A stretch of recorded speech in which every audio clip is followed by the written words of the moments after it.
The untouchable True School Sports Empire proudly presents something the boxing game is missing. Hey, what's going on? It's your boy BT. I came to talk some boxing with the thousands of True School Sports subscribers. Now, this is the official live fight reaction for Joshua Buatsi versus whoever the hell, Ricards Bolotniks. There you go, Ricards Bolotniks. That's who he's fighting. So we here, man. The first live fight reaction of the day. It's your boy BT, the Untouchable. We're live for this card, the Matchroom card, the UK card, and we will also be live later on tonight for the Virgil Ortiz card and Rigondeaux card simultaneously. So, you know, don't make no plans. Make sure you guys hang out with your boy BT and we'll talk some boxing. Make sure you smash the like button if you're just tuning in. And yeah, man, we'll talk some boxing. We'll definitely enjoy whatever the hell unfolds today. Before I start paying attention to the fight that's gonna start right now on the DAZN card, because the first fight's about to start between Armando Castillo and Cash Farouk. I want to acknowledge some comments. Hold on, freaking DAZN is tripping. Shout out to my guy Rob87. What's good, Rob? Hope you're good. Let's see. Rain to shine, child. I'm gonna love you every night. So yeah, the first fight's about to start. Armando Castillo, interesting fighter, man. I was just hearing a lot about this guy's story, Castillo. The fight hotel, we heard the story. This is a guy from Mexico. He's like 28-2. This guy literally, he's deaf. He's a deaf fighter. Like his trainer had to learn sign language to train him. So he's got a unique story. He's definitely a guy that you could consider an underdog, and he's here tonight trying to upset a very highly touted prospect in Cash Farouk. So, you know, you love these stories in boxing because, you know, only boxing can produce these kind of stories. Farhan, what's good, champ? Hope you're good.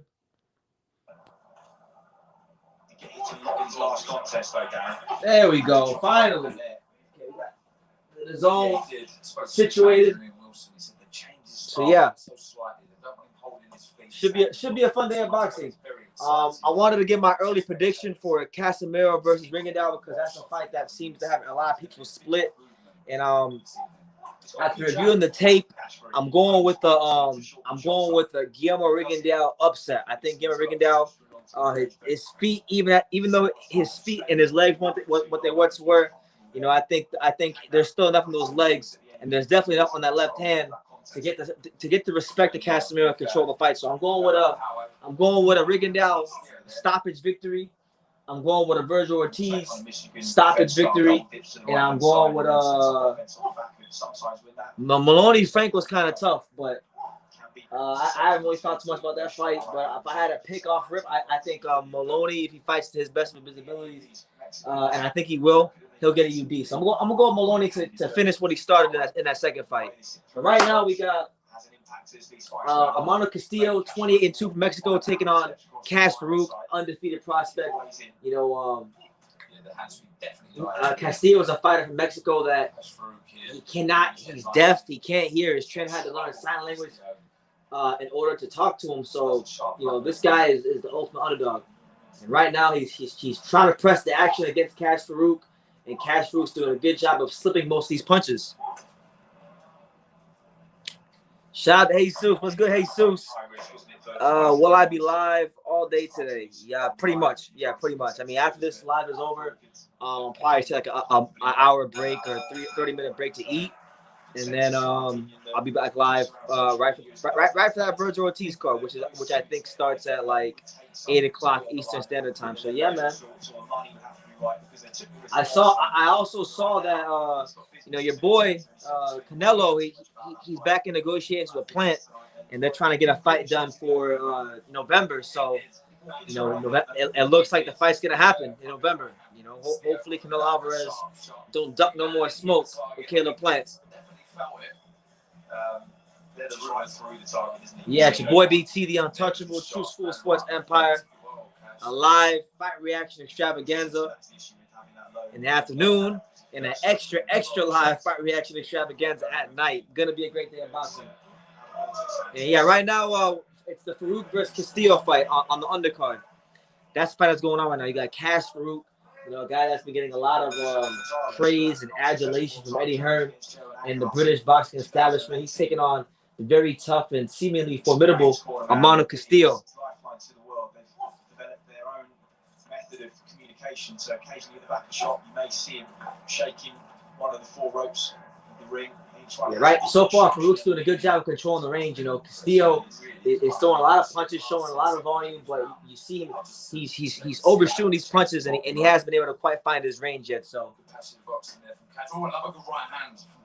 there you go, Castillo. Oh my God, Farouk. Cash through with some big left hooks on Castillo. Castillo. Again, just lands a nice right hand, and Farouk has been woken up by those. Yeah, he's got to stay switched on. Doesn't throw his. So Canelo doesn't care about the September date. Nah, never. He don't even want to fight. He don't even want to fight Mexicans. He don't even want to fight the Mexicans. Jose Benavidez Sr. says that Dave Benavidez may return in September. Seems to me that they want that Mexican Independence Date. Yeah, I mean, someone's got to take it since Canelo won't do it. Since Canelo doesn't care about his country or the heritage of his country. You know, someone's got to take it, right? You know.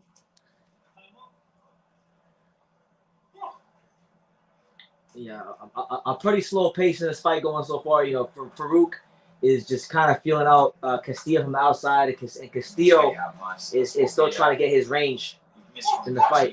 Good right hand there from Farouk. Following it up with jab.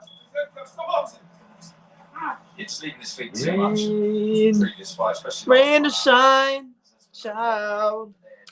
I'm gonna love you every day. Good boxing, lovely jab, good variation, changing the levels. Yeah, just sold it off the jab to the body. Didn't need that right hand. 1 minute and 6 seconds left here in round number 2 between Castillo and Farouk. When he leads off himself and gets. Man, Castillo got to stop attacking in straight lines. He's got to get us half that center line because he's throwing punches. I give him credit. He gets an A for activity and trying, but he's got to get us half that center line. His attack is a bit too predictable right now for Farouk. And right now, this fight, I'll be honest with you guys, this fight, it has the intensity of a midweek sparring session. Probably. I think so. I think Benavidez wants that date. All coronavirus did for boxing and fighters is just give them more excuses to move and duck and manipulate their careers the way they see fit, which isn't really good for the fans, and it's really not good for the sport. Get in the ring and fight. These fighters gotta get in the ring and fight. I'm sure one of these fighters has had COVID, but I don't believe that all these fighters that have had COVID, have been reported to have COVID, actually have COVID. I think it's all BS, to be honest. Now it is worth noting that on the co-main event of this card, you got the Welsh Wizard. One of Wales' very own Joe Cordina. He's making his way into the Eddie Hearn's back garden. He'll be in the co-main event. So if you're a fan of the Welsh Wizard, he's on this card as well. You got Hobie Price, who I like. I think he's a good prospect. Some decent fighters on this card. Buatsi is a guy that I rate very highly as a light heavyweight. I think he's one of the best fighters in the entire Matchroom Boxing stable, and hopefully he can continue to show why people like myself had these high opinions of him, because I really think he'll be he has the goods to be light heavyweight champion in the not so distant future. So looking forward to seeing Buatsi in action. Yeah, if y'all got any questions, anything about this card, anything you haven't seen me talk about, anything you want to talk about, drop it in the comments, and we'll definitely have a good time talking boxing while we're waiting for the main event. There you go. Good right hand from Cash Farouk. So effortless and not easy to do, Darren, as you know. Sometimes doubles the right hand as well. Very intelligent with Chris. He'll look at the body. Castillo's thinking that a jab or a right hand's going to come to the body. He fires the right straight to the chin.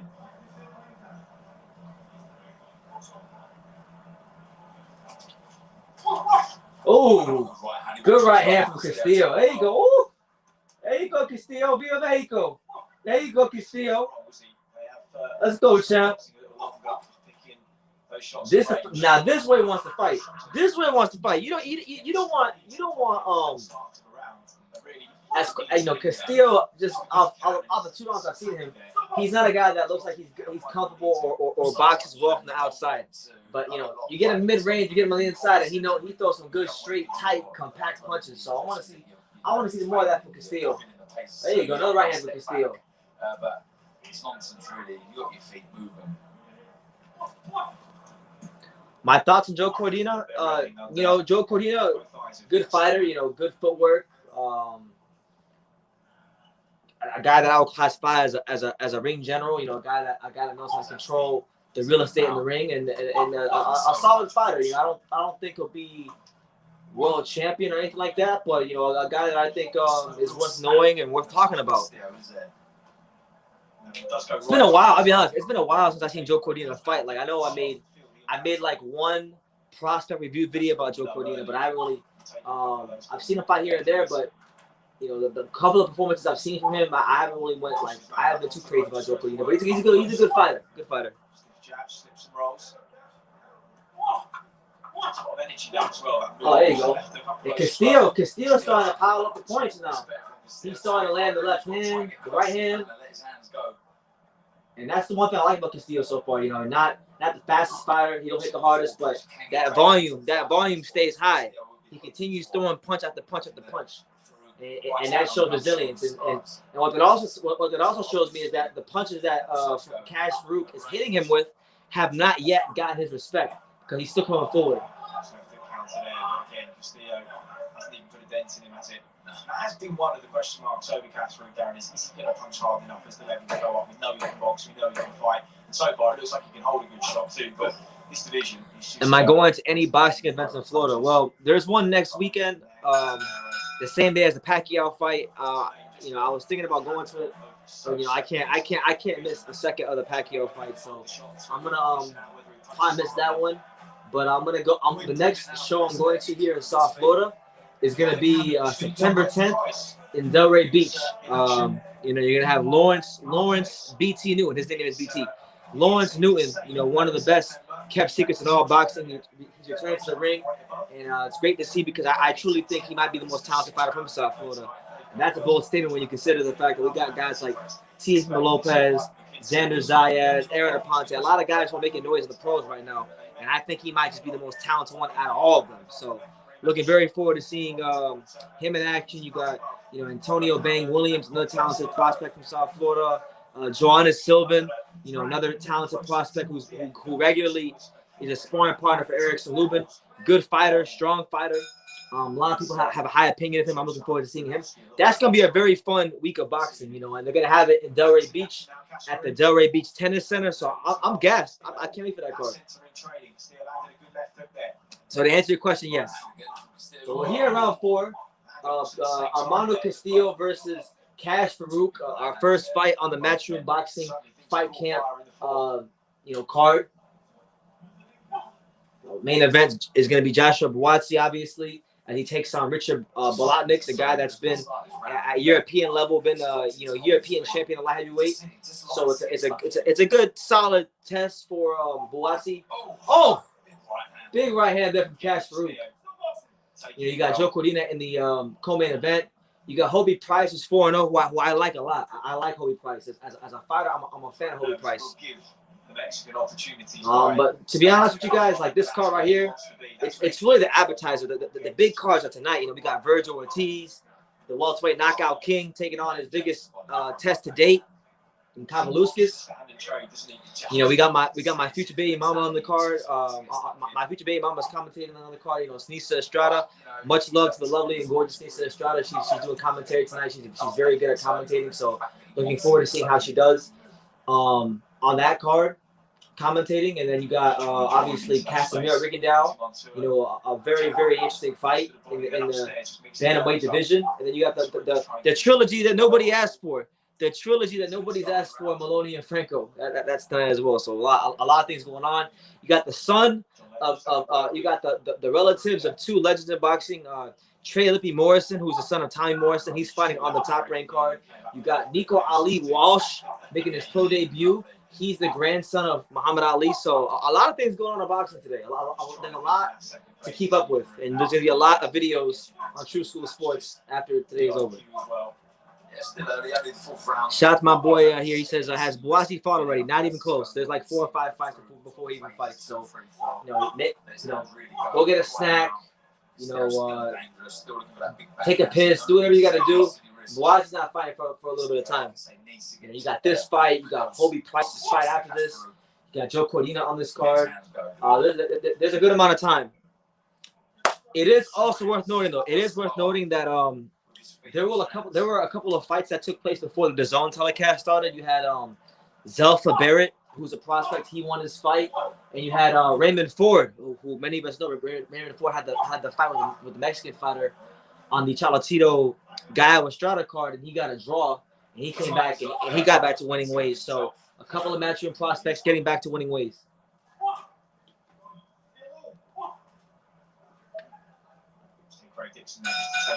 So far, I'll be honest, not a whole lot of action in this fight.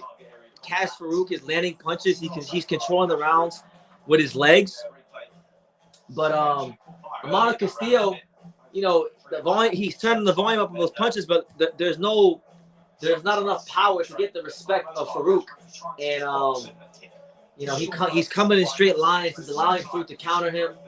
Farouk doesn't have the punching power to hurt him. So the way I'm seeing this fight right now, I'm thinking this is going to go the whole distance. I see Cash Farouk winning a decision.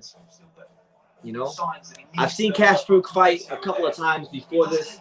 I thought he was a good technical fighter who didn't have a lot of punching power, and I think his lack of power is going to get him seriously hurt when he steps up. But Matchroom Boxing so far, Eddie Hearn and all parties involved, they're doing right by him. They're not putting him in there with anybody that punches too hard. Because I'll be honest, Amano Castillo, I respect him because he had a lot of obstacles outside the ring in his life that he's overcome, and he's made it to this point where he's fighting on a Matchroom card. So God bless him. But I cannot think of a Mexican fighter that was more feather-fisted than Amano Castillo. And I'm just being honest. I'm not saying he's a bad fighter. I think he's doing some good things, but feather-fisted, very, very feather-fisted in there. King Tio, what's good, champ? The Untouchable, El Intocable, True School Sports. What's up? Hope we're doing good, man. I'm still waiting for the news on Teofimo Lopez and when he's in a fight. We wait a long time for Tio to fight Kambosos. That's just dragging out. I want Tio to just beat Kambosos already, so he can get out at 135 and fight Josh Taylor. That's the fight I want to see. And to me, that's an amazing fight. Good to see you, King Tio. Shout out to everybody here. Make sure y'all smash that like button. So that this video can get out to more people and the YouTube algorithm start hating on me. And let me know in the comments, let me know what city, what state, what continent you're from. I want to see how international we are right now. As always, I'm in sunny South Florida, Hollywood, Florida to be exact. But let me know in the comments, and I'll give you a shout out. And give me your predictions. Give me your predictions for all of the all the fights tonight. Obviously Virgil Ortiz versus Mean Machine, Maloney Franco, and Rigondeaux Casimiro. Head and body. Just those little lateral steps after he's landed, just to find those exit points, maneuver himself back to center at all times. He seems to know where he is in the ring too. Shout out to my guy Tom Brown, Chi-Town. Chi-Town, what up? Shout out to Chicago, home of one of my good friends in boxing, my boy El Tigre, Adrian Granados, one of Chicago's very own. Rain, shine, child. He does pick his moments. It's now time for Castillo to pick his moments. Just gets on that chest. He's got to let his hands go. He's taking Cuthbert's best shots. Man, this fight has been very, very underwhelming right now. He's losing the rounds here. Falling way behind in this contest. But yeah, it's your boy BT, the Untouchable. A long, long, long, eventful day of boxing planned here. W. Rouse with the clutch comments. Shout out to W. Rouse. Eddie Hearn is 7-Up trash with $1 billion game-changing money. Hey, he's running right now. I'll be honest. I like Eddie Hearn, but if we're being honest about the quality of fights on the Matchroom Fight Camp series, you know, I'll be honest. I'm freaking Eddie Hearn and Matchroom Boxing right now are a big money laundering scheme because these matchups aren't the best. But I'll tell you this: the one fighter on this card you guys need to really watch is Michael McKinson, a very good fighter, very good boxing skills, a highly ranked welterweight. You know, he's someone that might be fighting Terrence Crawford in the near future. So look out for Michael McKinson.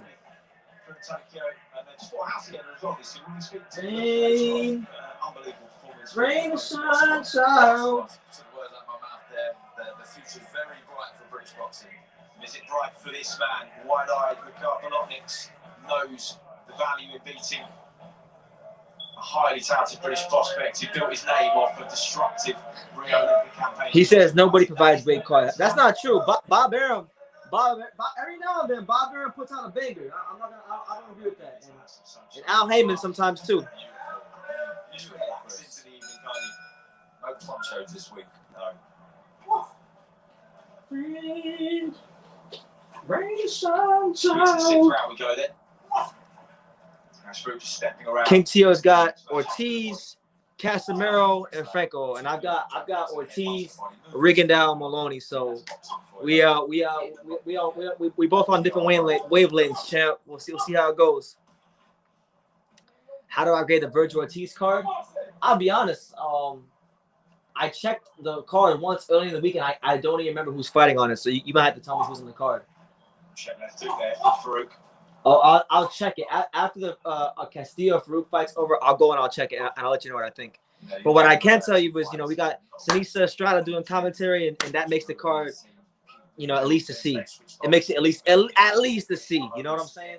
Inside and then your hands go. But if Castillo just wanted to interrupt the work rate, I mean, it is easier said than done. You've got someone in there who's a lot quicker than you. My man said, I'm trying to move and watch boxing at the same time. Well, hey, best of luck to you, champ, on the move. Yeah, trust me, it's hard enough to watch boxing just sitting here on just sitting here. So I couldn't imagine trying to move and watch boxing, but I guess that's what I'm here for. I'll keep you guys up to date. Right now, we're in the 6th round of Armando Castillo versus Cash Farouk, the first fight on this 3rd installment of the Matchroom Fight Camp series. Yeah. The Sinisa Estrada Extravaganza, yeah. Shout out to Sinisa Estrada. Shout out to the equally as lovely Lisette de los Santos doing photography over there out there in Texas. I wish I was in Texas, to be honest with you. I would have loved to be in this card.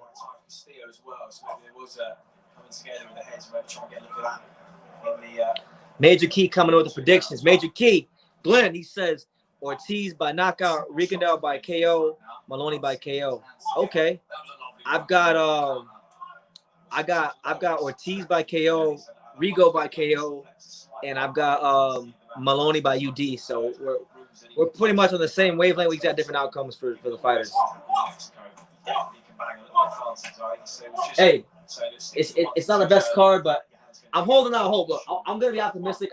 There's 2 fighters in this card I think are gonna have good performances that people will get excited about. Hobie Price, I like Hobie Price. I think he's one for the future to watch out of the Matchroom stable. He's fighting next. And then Michael McKinson, you know, I had a chance to watch Michael McKinson when he beat Chris Congo, who was a very hyped up welterweight from the UK. Chris Congo was one of Josh Taylor's main sparring partners for Josh Taylor's camp against Ramirez. Michael McKinson fought him and put on a boxing masterclass. And Michael McKinson, I think he's ranked like number 2 in the WBO, so he could be a potential Crawford opponent. So you might want to keep an eye on that fight because that could be a potential opponent for Crawford in the future. But yeah, man, either way it goes, whether it's a good card, bad card, we're gonna be here for it. Your boy BT, the Untouchable. Next week, program reminder, in case you don't know, next week we're gonna have a live fight reaction extravaganza for Manny Pacquiao versus Ugas. It's gonna be a good fight. It's gonna be a rough undercard because Al Heyman didn't do us no favors. That undercard is trash, but we'll tough it out. Prospects beating up cans is not primetime viewing. Well, don't tell me that. Tell that to Eddie Hearn. Tell that to Eddie Hearn. You know, I'm just here to watch it all unfold. Because every now and then, you know, they try to put these prospects in with cans, and the prospects wind up getting exposed against a can. So you never know what you might see. You never know what you might see. But we enter round number 7 of Amano Castillo versus Cash Farouk, and so far it's been basically a sparring session. You know, Cash Farouk has been landing counter punches as Castillo comes forward and tries to good right hand through. As Castillo tries to press the action, but Castillo throws a lot of looping shots, and then when he lands, the punches aren't getting the attention of Farouk. So, you know, it's been business as usual on the early stages of this Matchroom card. But if y'all got anything you want to talk about while I'm sitting here watching the sparring session, you let me know, and I'll be right here. I'll give you my opinions on it. You know, but you know, like, subscribe, you know, super chat, all that good stuff. You here? That's a good right hand from Cash. Moving his fingers, what he needs to do. There you go. Good footwork there by Cash Farouk. Controlling the ring with his feet. Give himself room to walk him onto those. But you know what? I gotta call out the announcers, because the announcers when they were gassing up Cash Farouk, they were saying, "Oh, he got an American style." No, he don't. He don't fight aggressive enough to be an American fighter. You know, no disrespect to the British fighters, but the reason I have a problem with a lot of British fighters is that sometimes they're too textbook. Like there's nothing wrong with being fundamentally sound, but sometimes they're too fundamentally sound, and they don't throw grown man punches. So I think that Cash Farouk has a mild case of that.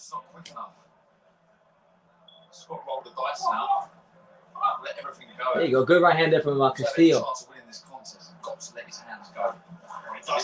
There you go. Come on, Castillo. Mexico. Come on, Castillo. You can't be a Mexican boxer with the last name Castillo and be losing like this, man. Come on. Come on, Castillo. La Sombra. La Sombra. Come on. Vámonos, La Sombra. Back to the center of the ring and does his work from there, allowing space behind you. Your opponent does come forward. Intelligent stuff. Still looking for that. Yeah, right now Farouk's trying to set up that counter right hand. He just missed it there. Rain or shine, child. Inside the left hook, wasn't it? Straight shot, finding the target. Now just maintains that gap, stepping off and around to the side. Controlled stuff this from Cash Farouk. Just maybe took on more of those. Oh my God, bro! Criticism in the last contest. Triple single. The Shakur Stevenson must not have an American style either with that criteria. Hey, you know what? You might be right. I'm not even gonna argue that. Shakur Stevenson still thinks he's in the. Shakur Stevenson boxes like he's still in the Olympics, which is, I mean, it's been a good thing so far. I don't know if it's going to be a good thing when Jamel Herring comes throwing punches at him, because I'm telling you right now, Jamel Herring's coming off of a great win against there's Joshua Buatsi. Joshua Buatsi arrived to the fight camp garden. But you know, I'll tell you right now, Jamel Herring's coming off the heels of a career-defining performance against Carl Frampton. You know, Brian McIntyre and the Terrence Crawford camp, they got Jamel Herring firing on all cylinders. So you best believe that Jamel Herring is not in there to play with Shakur Stevenson. That's a very close fight. I don't think Shakur's gonna go in there and just blow out Jamel Herring, because you know he's gonna have to fight Jamel Herring. And Shakur Stevenson, from what I've seen in the pros so far, he's never really fought anybody who can make him fight. And I think Jamel Herring is experienced enough. He's good enough, and he's definitely rangy enough to make Shakur Stevenson have to fight. And that's where we're gonna see the qualities of Shakur Stevenson. You know, I still rate Shakur, but I think this is a dangerous fight for him. Shout out to my boy Chad Fred Forward, showing that extra love with the $5 super chat. I appreciate you, champ. He says, any updates on when Conor Benn will return? I have no idea on when he'll return, but one thing I heard through the grapevine, and I don't know if this is true, but I've heard one of the rumored dates for his fight could be September the 4th against Granados, but that doesn't make sense because it's already August 18th, so Granados have to fly to England on short notice. That doesn't sound right. So, as far as I've heard, there were a couple of dates that I've heard from multiple people that were thrown out there, but nothing set in stone.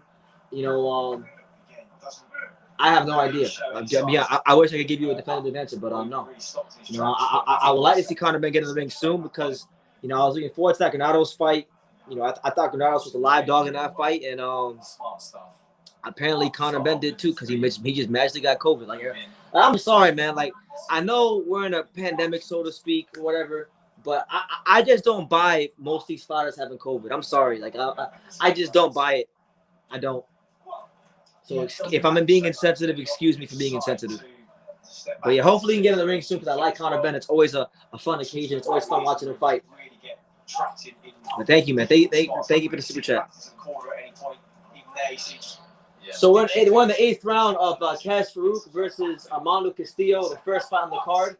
And right now it's going just about as I thought it would go. You know, Farouk staying on the outside, being very smart, using his jab, using his range, using his boxing smarts. And you know, Farouk Castillo is not really hitting him with anything to worry about.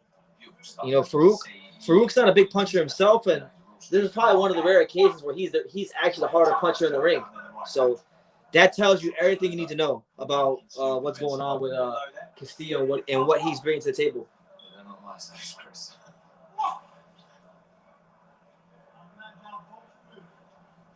The crazy thing is, Castillo is wearing puncher's gloves. He's wearing Clayton Reyes gloves, and the punches when he lands, the couple of punches he lands are having zero effect on Cash Farouk. Zero. He's trying his best, but just been second best. Trying to go to work here, but it's just that lack of hand speed. Oh my God! Oh. Now look, I respect Castillo for what he's overcome in his life. You know, apparently he's deaf and he has no hearing, so his coach has to do sign language in the corner to him. But we call a spade. If you were like, you know, when people say that the fighters are flat-footed Mexican fighters, this guy is like the carbon copy prototype. Flat-footed Mexican fighter with limited head speed. Oh my God! Yeah, make sure y'all smash that like button so this video can get out to as many people as possible. If you're on Facebook or Twitter or whatever, you know, share this on there so people and tell people to come so they can come enjoy the action with us as we watch this Matchroom card.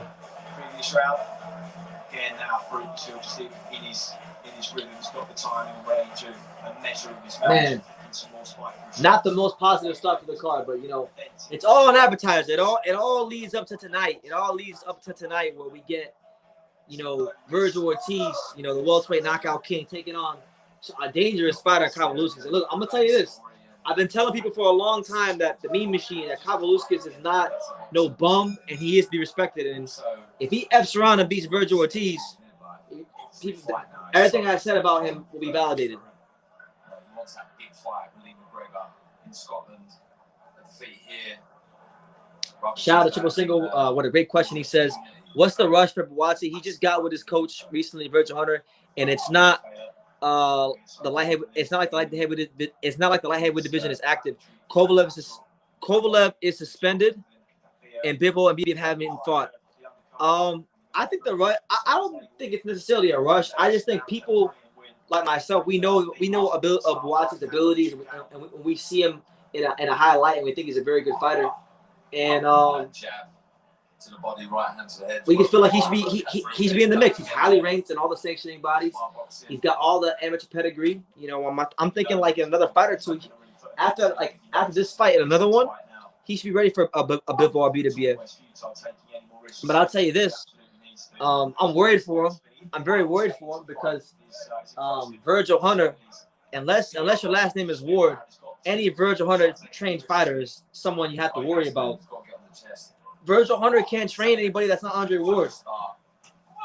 So I'm worried about the trajectory of his career. Imagine Inoue versus Lee McGregor and Cash Farouk. Oh my God.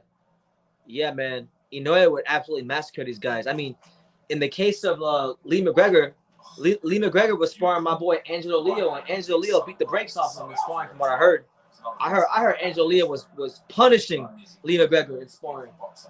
And when you see guys like Cash Farouk fight, you can only imagine what guys like Leo and Navarrete and freaking Inoue and them guys would do to a guy like him.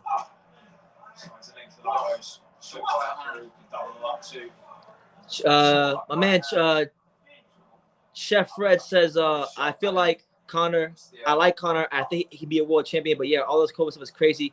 Virgil caught COVID and still fought Mighty Mo. He gets my full respect. Yeah, man. I was actually at that fight, and there was no way of knowing that he had COVID because I was literally like I saw him walk right by me when he made his entrance. There's a video on my channel. You can see him making his entrance. How close I was to him, and he looked normal. He looked normal as hell. So respect to Virgil Ortiz, a true warrior of the sport. Which one is Mexican in this fight? Yeah, I know, right? It's the one with the green trunks, the one with the green and red trunks. The one with the flat feet and the slow hand speed. Castillo. Okay. So that was the conclusion of the 9th round. 10th round on the way. Rain, shine, child. Yeah, I think heads went in, Chris. Luckily there's no cut, but yeah, he felt that. Some swelling in the eye of Cash Farouk as well. But somebody actually in that round, shot him right hand there for Farouk. He turns the head as well, little tricks of the trade. I think Buatsi should target Elliot or Alvarez with the next 2 or 3 fights. Right now, that would be the perfect fight for him because Alvarez is just, I think Alvarez is a shot fighter. He's past it. He's very, very past it right now. So, yeah, it'd be good because he's been at a certain level, and I'm sure he could give Buatsi some decent experience. But, yeah, there's no reason by this time next year, there's no reason why Buatsi should be fighting for a world title. You know?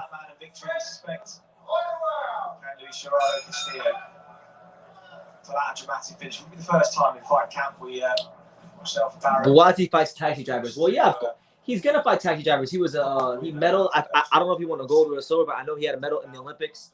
He signed to Anthony Joshua's management team, 258 management. So he's gonna get extra special treatment. Anybody who signed to 258 management with Anthony Joshua is gonna get extra special treatment. So like Buatsi, Lawrence Okoli, these guys are gonna always fight, you know, cupcake fights, and they're only gonna fight the guys are supposed to fight at the right time. Scooting with those uppercuts, Farouk just pulls out of range, didn't miss by much. Again, Cash. Oh, good jab from Farouk.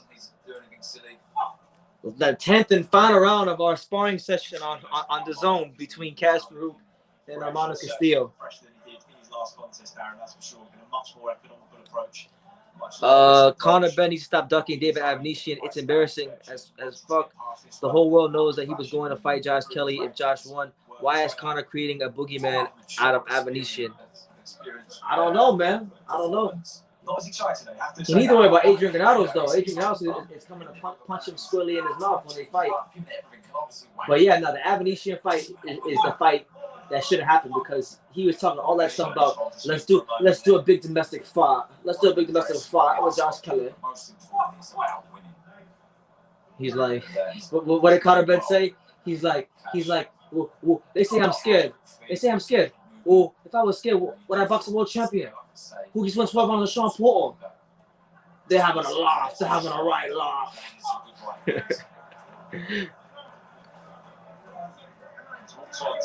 few of those pretty clean from Farouk, and hasn't really budged. Shout out to my boy Aaron from Portsmouth, UK.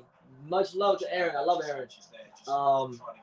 Yeah, Michael McKinson, man. That's probably who I'm most excited about on this card. I'm more excited about him than Hobie Price. I'm more excited about him than Joe Cordina because he showed me a lot in that Chris Congo fight. So yeah, I'm right there with you, Aaron. Hope you're well, champ. There's 30 seconds to go in the last round. Most of Castillo's wins are against Fire's losing records. I haven't checked his box rec, but I'll take your word for it. Just wonder whether they expected for him to try and sit with him and trade more than he has done. I imagine the Texans play, man. First of all, it's preseason football, and the Texans are. I mean, I know you're an H-Town dude, but let's just keep it a buck. The Texans are going to be ass this year. You don't gotta be watching the Texans, man. You better off watching boxing. Respectfully, and I don't hate the Texans at all. I'm just being honest. There's not much hope for the Texans this year, champ. And there it is, the 10th and final bell of the fight between Armando Castillo and Cash Farouk. This is going to be a fight that within a couple hours I'm going to forget about. So thankfully it's over, and we can move on to the next fight.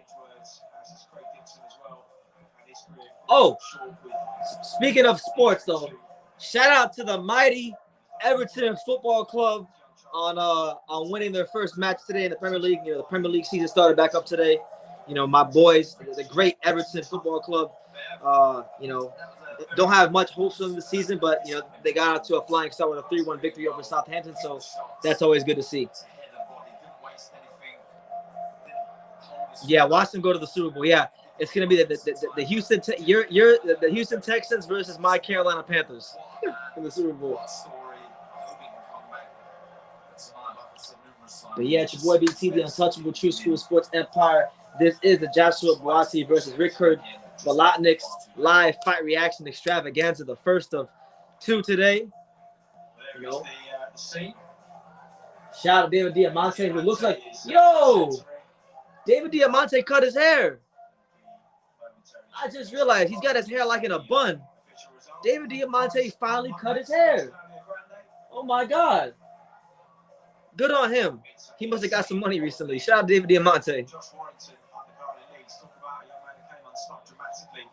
Against the Mexican, that was one of the upsets of the year, and how that changed the landscape of the featherweight division. He was back out in front of, we think, 20,000 ahead of September 4th. So we patiently await the decision of the first fight on the card between Castillo and Farouk, but Farouk definitely won. There's no way that Castillo even has an argument. He is boxed his way with respect to wide points decision. David Diamante always thorough, just going over those scorecards, double checking.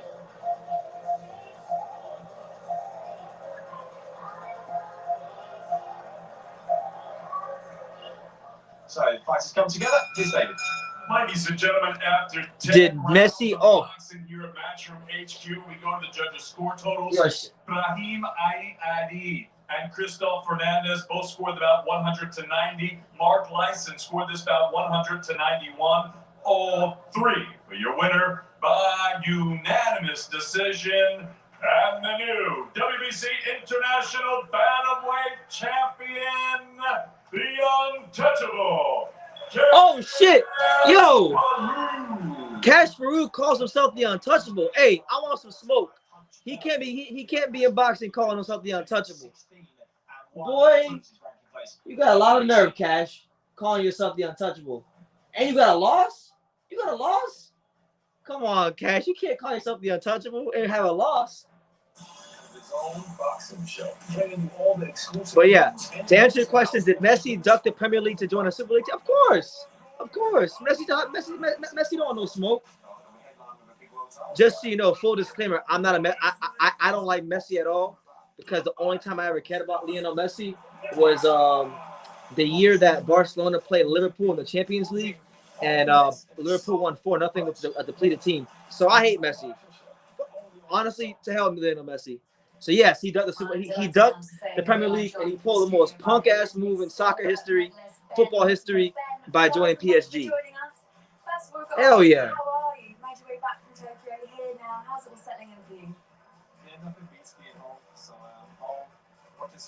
And there's Ben Whitaker, the Olympic silver medal. He just won an Olympic silver medal for the GB team in the Olympics. So shout out to hold on, man. I gotta put this on me for a second. I gotta give a lot. Listen, you guys know, sometimes I'm very critical of the British boxers and the pros, but I gotta give the British Olympic team a lot of respect. I mean, they came out with 2 golds, 2 silvers, and 2 bronze. They had one of they had one of the best Olympics of any country out there. You know, they showed like I wish the American team had the same Olympics as the GB team, because we can't win gold for nothing. So they gotta show us how it's done, man. We need some damn gold medalists in this country again. And one of the gold medalists for the GB team was Galal Yafai, who was the brother of former super flyweight champion Cal Yafai. And he's probably, to me, the standout fighter of the GB team. Of all the fighters that medaled for them, you had him, you got Fraser Clark, Ben Whitaker, a lot of fighters making some waves for British boxing in the Olympics. So, much respect to them.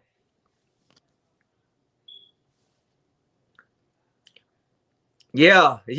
Hit that like button. Share this on your social media platforms. Let your friends know that we're watching some mediocre British boxing in the afternoon. And there's nothing like live fight reaction. An afternoon live fight reaction on True School Sports, watching mediocre British boxing. Nothing beats it. Milo Gogan, what's good, champ? Salute to the untouchable, the unfuckable, the undeniable.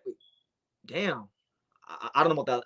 I don't know what that second one means, because women like me, so I'm not gonna say the second one, but I'm gonna say the undeniable True School Sports. I agree with the other two. Shout out to you, Milo. South Florida, stand up. Rigondeaux will have the best performance of the night. One of the greatest and most underrated boxers of this era. Team Rigo for the win. Yeah, I'm Team Rigo all day for this fight. Mundo Boxing Gym, stand the hell up. I think a lot of people are disrespecting Rigondeaux, and yeah, he's not the fighter he was a couple years ago, but he's still better than pretty much most fighters in boxing when it comes to footwork, ring generalship, and even power punching. He got TNT in the left hand, and Casemiro isn't exactly Pernell Whitaker with that defense. So, I think he's gonna stop him around like the 9th round. Who do you think wins the rematch between Cash and Lee McGregor? I'll probably lean with Lee. Lee won the first fight, right? Because I think Lee's undefeated. I'll go Lee.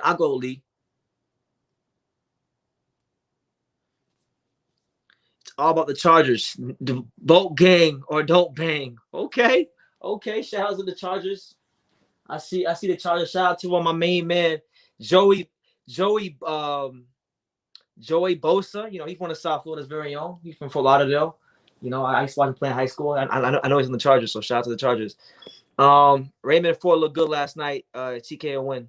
Yeah, I saw he won. I didn't see the performance, but I saw that he won. I thought he fought today, because it said on BoxRec that he fought on this card, but they didn't televise it, so I don't know. But good for him. Good for him to get back in the win column, because he had a very lackluster performance when he fought on the Cholatito undercard. When is Boo Boo going to fight a live body? He's fought plenty of live bodies. He just made them look like they're bums. Go tell your favorite fighters to go fight some of the guys on his resume. And go see how they do against them. Chaim Munguia was supposed to fight Selecki, but that fight got scrapped. What do you think about the fight between Pacquiao and Ugas? I don't know, man. I'm still trying to process it. I'm gonna go back and watch some more tape on Ugas, but like from what I can remember, I actually think stylistically it's a slightly tougher fight for Manny Pacquiao than Spence. In my opinion, I just think Ugas is a more fundamentally sound fighter than Spence. I think Ugas has better footwork than Spence, and I think his feet are a bit faster than Spence. So I think that's what gives him a better chance than Spence. But I mean, if it's a slightly better fight, it's not by much, but it's a good fight. I'm looking forward to it. I'm gassed to see Manny Pacquiao back in the ring. He struggled with a guy who had a bad car. Who, Liam Williams? So do you think winning 9 out of 12 rounds is struggling? Because I don't think winning 9 out of 12 rounds is not struggling. Winning 9 or 10 rounds of a fight in the professional ranks of boxing is not struggling. Now maybe Liam Williams was a bit more competitive than we thought he'd be, and he gets some credit for that, and his stock rises. But it wasn't no damn competitive fight, and that's not struggling.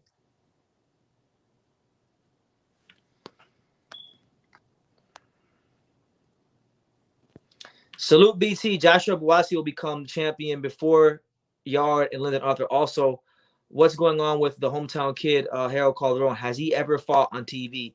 Harold Calderon was supposed to fight for an IBO International World Title his last fight. Make of that what you will. His opponent pulled out, so he can spot a nobody opponent his last fight. So what's going to happen is he's probably going to fight like 2 more nobodies before you hear about him fighting on TV. But no, he's never fought on TV. So the only way you would ever the only way you would see Harold Calderon fight if you lived in South Florida or if you've watched the videos that I've posted of him here on True School Sports. Other than that, there's no like he's never on TV. Conclude tonight. As I mentioned, they've signed that rescheduled fight. As far as Buatsi though, yeah, I agree. I've always rated Buatsi, and I think if he puts it all together, he has the potential to be the most dominant world champion in the Matchroom stable. But we turn our attention to the next fight on the card. We got young Hopi Price. They got high hopes for this kid. You know, he scarred a fighter that I know in the UK named Raza Hamza, another long-rangey fighter. And you know, I like Hopi. You know, every time I see him fight, he gets better and better and better. So I'm hoping to see some more improvements from him. You know, this is his 5th fight in the professional ranks, so looking for some improvements. But yeah, if you're new to this channel, make sure you subscribe, hit the like button, you know, super chat, all that good stuff. We here, man. We on the untouchable. We outside. From Matchroom HQ live on DAZN, we are set to go with a special super bantamweight attraction. It's all being brought to you courtesy of Mr. Eddie Hearn of Matchroom Boxing. We are sponsored by Betfred, StubHub, Wow Hydra. Man, the most impressive thing, I'm gonna tell you guys this, for those of you who aren't watching the card, they're just watching the live. The most impressive thing about this card so far isn't the fights, it's the fact that David Diamante put his hair in a bun and he don't got his hair hanging to the floor like a woman. So that's good to see. Introducing first, fighting out of the red corner, standing with his head trainer, Giancarlo Talamoni. He wears the white trunks with the gold trim. He's scaled 8 stone 9 pounds 6 ounces. His young professional record thus far perfect: 5 fights, 5 victories, 3 of them. LT, what's good, champ? Good to see you. What's up, man? Toscana, Italia. Introducing Claudio Super. Damn, that happened for real. So Anthony, I know Anthony Sims was fighting because I did get a chance to watch his interview on IFL TV. So you mean to tell me Rocky Fielding, a big name in British boxing in his weight class, asked for a fight and he called him a quitter and a pussy? That's funny, but he's wrong for that. He's wrong. I think a Rocky Fielding fight is exactly what Anthony Sims needs at this stage of his career. That's a joke. He didn't struggle. If you seriously think Andre struggled against Liam Williams, then you didn't really watch that fight. It was a tougher fight than we thought it would be, but he won like 10 out of 10 rounds. Take a step back immediately. Keep your punches up, they make them onto the safe at all times. Exactly. I couldn't have said any better. Bubu Andrade hasn't had the big names, obviously. We know that. But there are guys without big names that are credible opponents. Guys such as Willie Nelson, guys such as Sulecki. Guys like that are credible opponents that would give a lot of fighters that you guys gas up problems and have given guys like you guys gas up problems. Like Arthur Akabov when he fought the great Billy Joe Saunders and damn near beat him.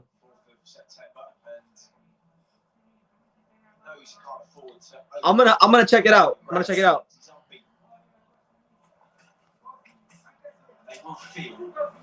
All right, so Hopi Price prospect. Let's see what kind of improvements Hopi made, and hopefully just doesn't go 6 rounds because it shouldn't be going 6 rounds. Such a young age, the way he's developed and the way he's handled those high pressure situations, physically and mentally, he looks like he was stiff. Left hand. There you go. He's a very intelligent boxer, Hopi Price, for such a young man. Grenade, another one that I couldn't find anything on, but straight away you can see. Why don't you tell Jamal or Jamel to fight him now? We already know Jamel can't beat Brian Castano, so. Can't force to do that against Buatsi slick. And he didn't duck Jamel. That's a narrative. Shades of that Johnny Phillips fight last year, where he was lunging in wildly, trying to apply that pressure early, and he did everything he could in fairness to him. But Price was just so calm under pressure. And man, listen, a lot of people that follow boxing don't even know who, like a lot of casuals don't even know who Josh Taylor is. So you can't always go by, oh, he didn't fight the big names. Fuck does that mean? Like you're just gonna go off of who got promoted better and who has more Instagram followers? Like that's corny. It's one of those Chris don't judge a Chris Price cover. And you know, you see Obi Price walking around the hotel, young, fresh face, not intimidating whatsoever, but boy, he can box. Granted, he's doing the right thing. This is the right approach, trying to stick it on his man. So Hobie Price so far just right now controlling the fight from the outside. You know, you can see the focus of Hobie Price's face. You know, he's a guy that's long and rangy, and he knows and fights like a long and rangy fighter. Good for Grande. You see that Hobie Price. How did he duck Jamel? Can someone explain how he ducked Jamel? When Rock Nation is the one that pulled him out the fight, he didn't pull out the fight. Rock Nation pulled him out the fight because he had two promotional contracts signed simultaneously. He was signed to Banner Promotions and he was signed to Rock Nation. They pulled him out the fight, and there was a money issue. Man, all you guys listen. All you guys talking about Jamel, I don't want to hear shit about he ducked Jamel. Jamel freaking got a boxing lesson from Brian Castano. I don't want to hear it. 154 Bubu Andre would blow out. He would blow out both of them. Yeah. Jamel is probably not going to fight Castano in the rematch next. So how about that? Why don't Jamel hike his skirt up and try to fight him now? I bet you the fight would happen. I guarantee you, if Jamel fought him now, the fight would happen right now. How about Jamal? Jamal has no swag, no style, no mind of his own. He's like, they asked him about fighting Bubu Andre, and he says, "Oh, he's a horrible fighter. He's a horrible fighter." Fucking cornball, stealing another man's lines. Somebody asked about Conor Benn. There's Conor Benn. There's Conor Benn right there. Conor Benn's in the locker room with Joe Cordina. Yeah, like look, I like Jamel. Jamel Charlo is one of my favorite fighters, but I'll keep it honest, man. Well, no, in Jamal's case, Jamal Charlo is one of the most overrated champions in boxing. The fight that should be happening next is Bubu Andre versus Charlo, but Charlo's a punk. Jamal Charlo is a punk.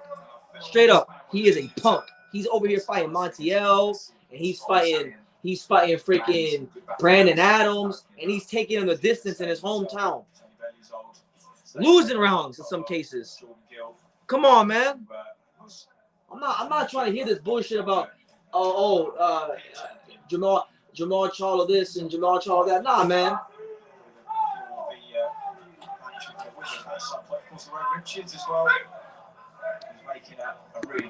The Charlos have zero fan base outside their hometown. Jamel got exposed by Castano and 20, while Jamal got exposed by Garoa. Exactly. And look, I was ringside when Jamal fought Montiel. And I can tell you right now, they fought on Juneteenth, which is they're trying to make a holiday now. And they fought in Houston at the Houston Rockets Arena at the Toyota Center. And bro, they had the whole upper deck sectioned off, tarped off. There was no way they sold more than 6,000 tickets max. I don't want to hear it. Fucking talking about Jamal Charlo. Jamal Charlo over there getting pieced up by Montiel. Maturity beyond his side.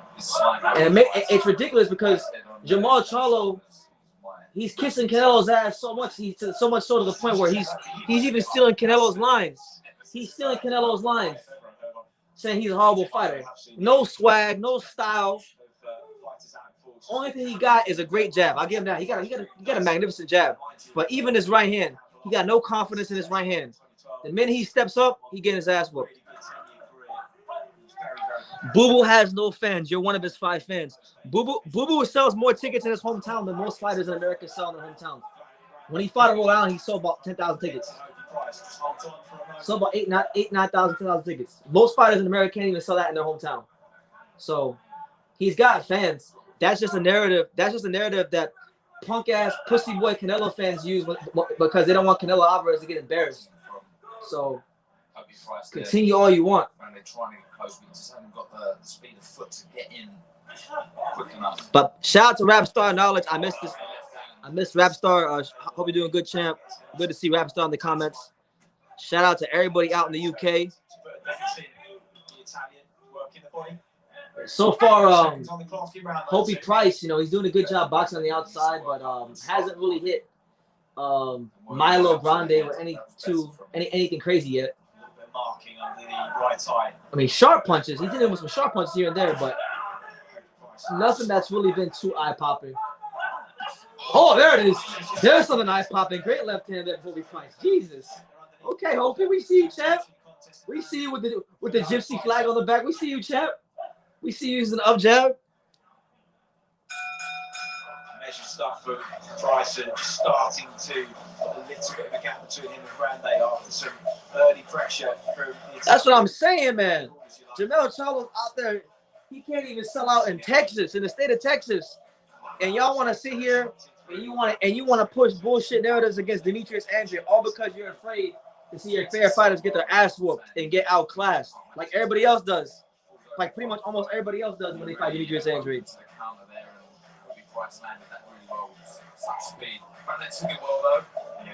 Boo Boo was fighting in the morning. Who does that? When he fought with Jack Koke?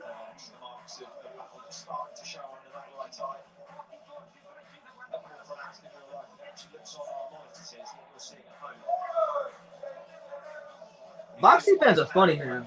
Like sometimes I feel like I follow the sport and I'm like an outcast. Cause y'all don't really like boxing. Y'all don't like fights. Y'all like gossip. Y'all like gossip, pussy boy shit. And I'm not with all that. I want to see these fights.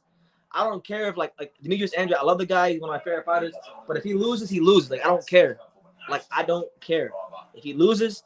As long as he went in there and fought the best, or he tried to fight the best, and we see these fights happen, that's all that matters. If Charlo beats him, cool.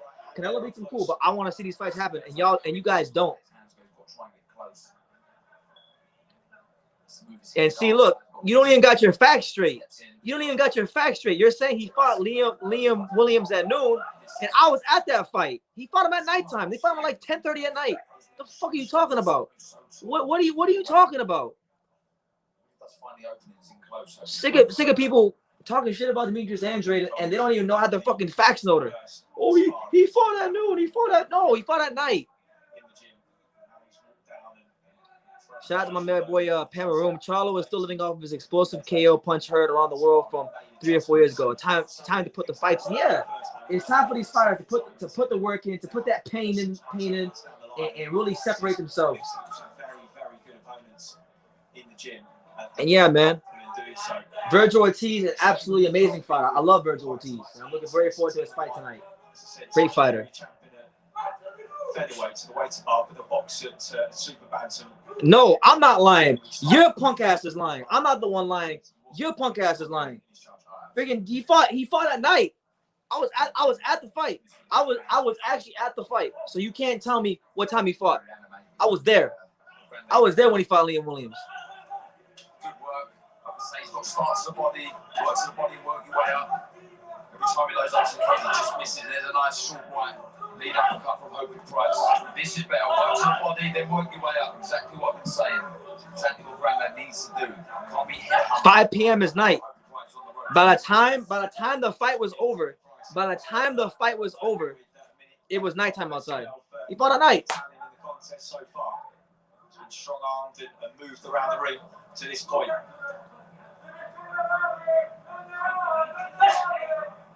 Keep those hands tight now. He knows that left hand is coming down the middle. He's able to just take. And yeah, Dennis Schroeder, same thing. Dennis Schroeder overrated the shit out of himself. He turned out $84 million. Dummy. And then he signs with the trash ass Celtics. Dumb. Stupid.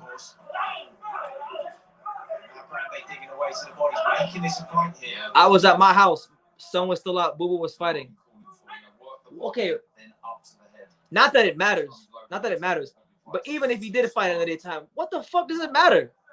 Like, you still have who do you even like? Who do you like? You sound like a punk ass Canelo fan. You sound like a punk ass Canelo fan because I can just see it in the comments.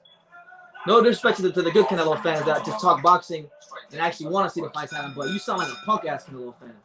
So the third round comes to a close. Just a reminder, there's plenty more action to look forward to right here on the zone tonight.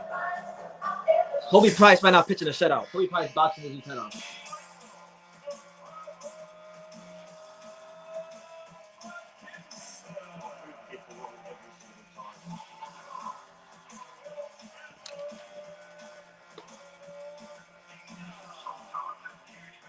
I'll tell you this.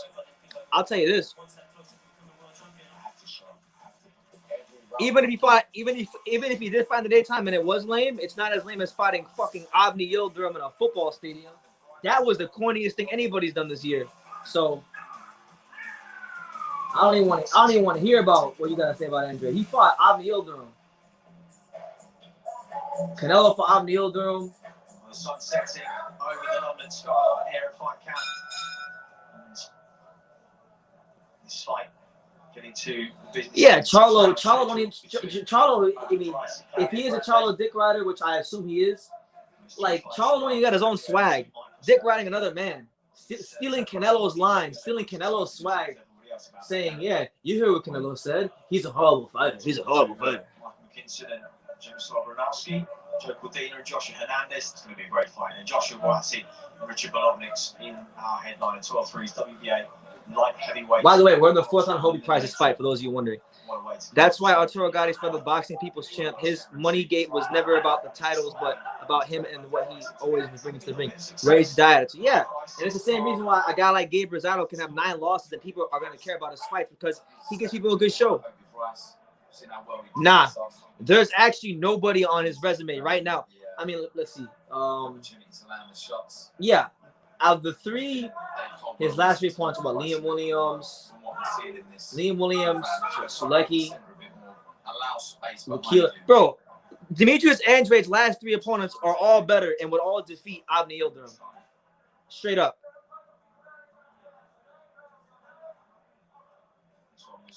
Jamel would never go to 160. He knows. Listen, Jamel Charlo is a good fighter, very well conditioned, a good finisher when he has you hurt.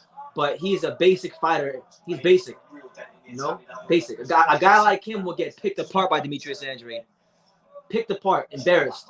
He already got outboxed by Tony Harrison. Out that jab, head and body. Charlo beat Derevyanchenko. Listen, I like Derevyanchenko. I think he's a good fighter, but if we're being honest about him, he's a glorified loser. The guy has lost all of his big fights, all of them. His biggest win is Toriano Johnson. So what are you talking about? Added it to the toolkit again, just trying to bring his man on. I thought Derevyanchenko beat Golovkin. I'm just saying, like, he had Derevyanchenko when Derevyanchenko already lost like 50 times. Derevyanchenko already been passed around to Jacobs and passed around to Golovkin. He already lost three or four times. Already been through war, Golovkin. So he did what he was supposed to do. Trying to bring him out of that shell. See Price there, just faints, just draws that lead again, and that time found the exit. Just two-phasing him now. It's kind of classic stuff. So yeah, if you're wondering how's the card gone so far, if you're just tuning in, you're wondering, oh BT, how is that Matchroom card so far? It's been meh. So that's why we're over here yelling about Demetrius Andrade. Well, he's seen a few things in his time. I don't know if you can call Demetrius Andrade an awful champion, because all the guys he's fought have either been #1 contenders or earned their spot. So you can't call fighters that are winning their actual mandatory position. They're winning, the fights to get them in position. You can't call those, because you gotta remember, the guys that you guys want to see him fight, like your favorite fighters like Jamal Charlo and Canelo and all these guys, they don't want to fight him. They're in a winner protection program. So the only way he can get fights is through the sanctioning bodies. he switched on. You name all the opponents there that Bolotniks has beaten. He wasn't in as good condition as he is for this one. You know, he understands this is the biggest fight of his career. The protocol for him is huge. So Joshua Buatsi has to. So round number 5 for Hobie Price, who's doing a great job of controlling this fight outside. You know, he's really only landed one like real eye-catching shot. But doing what he gotta do. You know, doing what he gotta do. Looks good at this stage of his career for it being his 5th professional fight. He's doing all he can to make things rough and tough for him. He's just not got the speed of foot or hand to really close that gap. All right, I'm not. Listen, look. You don't know shit about boxing, so I'm not gonna argue with you. Avni Yildirim wasn't a mandatory. Avni Yildirim was a voluntary. He requested that as franchise champion. It's not the same thing.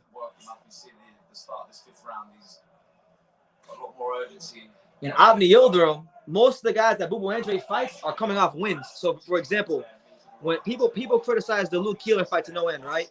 They say, "Oh, Bubu Andre cherry-picked Luke Keeler." But if you look at the box rec, Luke Keeler was coming off of his best win of his career against Luis Arias, the same Luis Arias who just defeated Jarrett Hurd.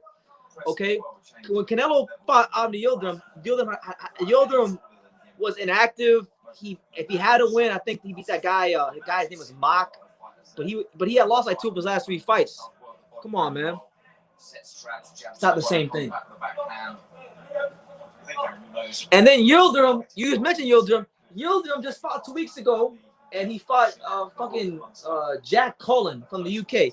You probably don't even know who Jack Cullen is. Jack Cullen he's no better than Hobie Price in the ring right now. And Avni Yildirim lost to him. He lost to Jack Cullen. And you want to say it's cool for Canelo to fight guys that are fighting and losing to Jack Cullen? Come on, man. That's why I can't believe I'm saying this. Nah, I'm not. Listen, you're saying he fights nobodies because you don't know shit about boxing. You have to have Matchroom Boxing and DAZN and Golden Boy and PBC stick their fingers and their hands up your ass and tell you who's a good fighter and who's not. I actually watch the fucking fights and have a mind of my own. So that's the difference between people like me and people like you. Got me heated right now. Got me hot right now. Tokyo, the Italians, but it wasn't the yeah, honestly, I lost some self-respect watching that fight. My self-esteem took a hit watching that fight.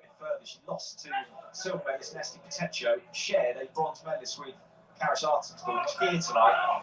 That's what I'm saying. Canelo is worth a lot of money, 100 million plus. Italians, there are plenty in the athletics as well.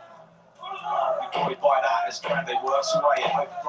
Liam Williams is a better fighter than Avni Yildirim. Avni Yildirim has never shown at any point in his career to be a fighter at that level. At least with Liam Williams, you can say he fought Liam Smith and gave him 2 really competitive fights. Avni Yildirim got pieced up in 4 rounds by Chris Eubank Jr. and you're over there gassing up Canelo like he's doing something. Montiel, you're a Charlo dick rider too. So Montiel, another one, a guy that beat up Ann Wolfless shot James Kirkland.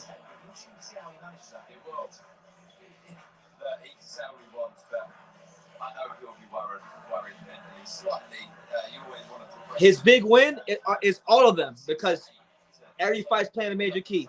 These guys don't want to fight him.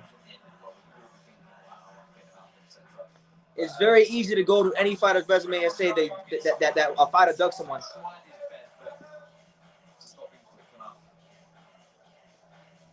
Listen, Jamel Charlo will never, he will never go up to 160. The minute he goes up to 160, he's gonna get fucked every way, left, right, and center. That's not happening. That is not happening. Jamel Charlo will stay right where he's at 54. He don't want no smoke in 160. We know that that would have set him in good stead physically and mentally, of course, going into that clash with Claudio Grande. He's just going to throw the kitchen sink. Wasn't it Jamal that said that he's not a matchmaker? I'm not a matchmaker, bro. When Boo Boo pulled up on him, somebody refresh my memory. Did Jamal say that? Oh God, people don't know shit about boxing. Just changing the angle off that jab. Finds the 1-2. Yeah, make sure y'all smash that like button while you're here. You know, subscribe, all that good stuff. Right now we're watching Hobie Price pitch a shutout in a very forgettable fight. Hopefully the next one is good. He's over the horizon too. Yes, precisely. Pam Rule speaking facts. Canelo was chosen for the Mexican fan base after Chavez and De La Hoya. They needed a Mexican anchor in boxing. Canelo is also on PEDs and is too big to fail. Boxing's the most protected fighter. And that's a fact. People can say, look, and this is a statement I have a problem with, and I can't believe we're talking about this, but like, people say, like, with the Canelo plant negotiation, they say, oh, well, Canelo earned the right to be the A side. And my thing is, when did he ever earn the right to be the A side? He was being protected all the way back when he fought Matthew Hatton, and they were fighting for they were fighting for world titles at catchweights. His first world title fight 10 years ago. So when exactly did he get it from the mud and earn that right? Because I don't see it. Just forget you're watching a lad that he's 4-0 and has got such a shout out to my man right here. I agree. Hit that like button. Hit that like button. very promising indeed. Yeah, bro, a clown. I used to be a big fan of Jamal Charlo, but he's getting ridiculous. A lot of this is coming off the gloves, body and head. Giving him a good workout here. He's tried and tried. And there's been a level of skill between them, isn't there? And he's another one. Benavidez is another one. They don't want no solo Benavidez. Most of these fighters don't want no solo Benavidez. Just hasn't had enough success. Just covers up, takes that 1-2 on the gloves, walks into another check right over. That's true. That did happen. You're not lying. You know, I like Benavidez. He's very good, but he got dropped by Gavril. Gavril, my boy Ronald Gavril was putting that pressure on Benavidez. Price walks him back to the ropes. Around about 10 seconds in this 6th and final round. Holding that gap out. Oh shit! And there's a left hand there from Hobie Price.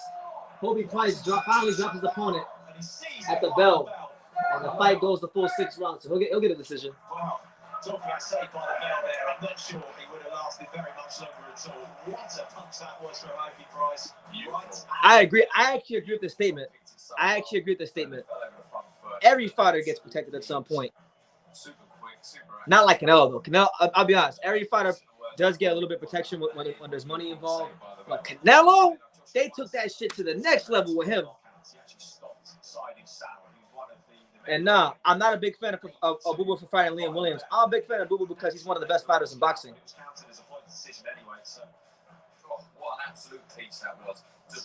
Maybe Boo Boo and Andre should find a smarter way to get good fights, not look so good so he doesn't intimidate everyone. Well, it doesn't make any sense because his last fight, they say he looked bad against Liam Williams, right? But he still can't get fights, so it don't matter if he looks good or looks bad. They know what they know what he can bring to the table, and they don't want no parts of it. Boxing got to a point now where it's okay to be a punk ass fighter. You can be a punk ass fighter and duck the best competition and still be called great. I don't know what world you guys live in, and I don't know where you guys are from, but like even when you're a kid at school, and people used to fight each other in school, you know, like the kid that said he was the hardest kid and the baddest kid, he had to prove that. Like in school, when you was fighting with your friends, the person who everybody thought was the baddest kid in school, beating everybody up, he had to earn the reputation. He didn't just get it because, you know, one of his friends told the whole school that on a megaphone. No, he had to earn the reputation. That's what boxing is now. His potential is young Hobie Price.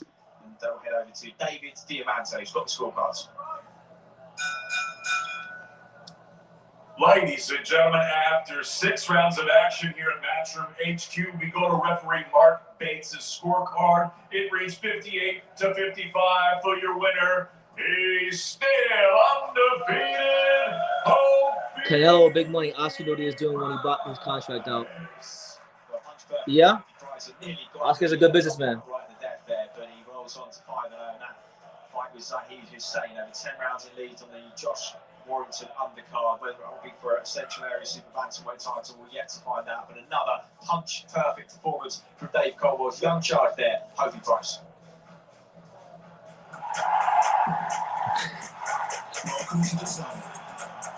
Oh man said Canelo's the great white hope, like Dempsey and Marciano. No, don't ever. No, Canelo. Don't ever put Canelo in the same sentence as Rocky Marciano. He'll never be as good as Rocky Marciano ever in his life. No way. Rocky Marciano was truly a great fighter. Don't ever put Canelo Alvarez's name in the same sentence as Rocky Marciano. He was the truth. It's actually a joke to even.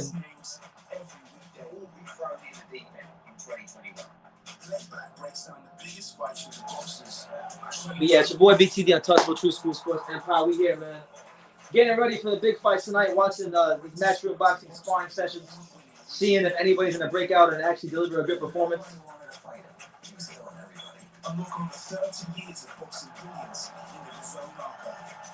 Who?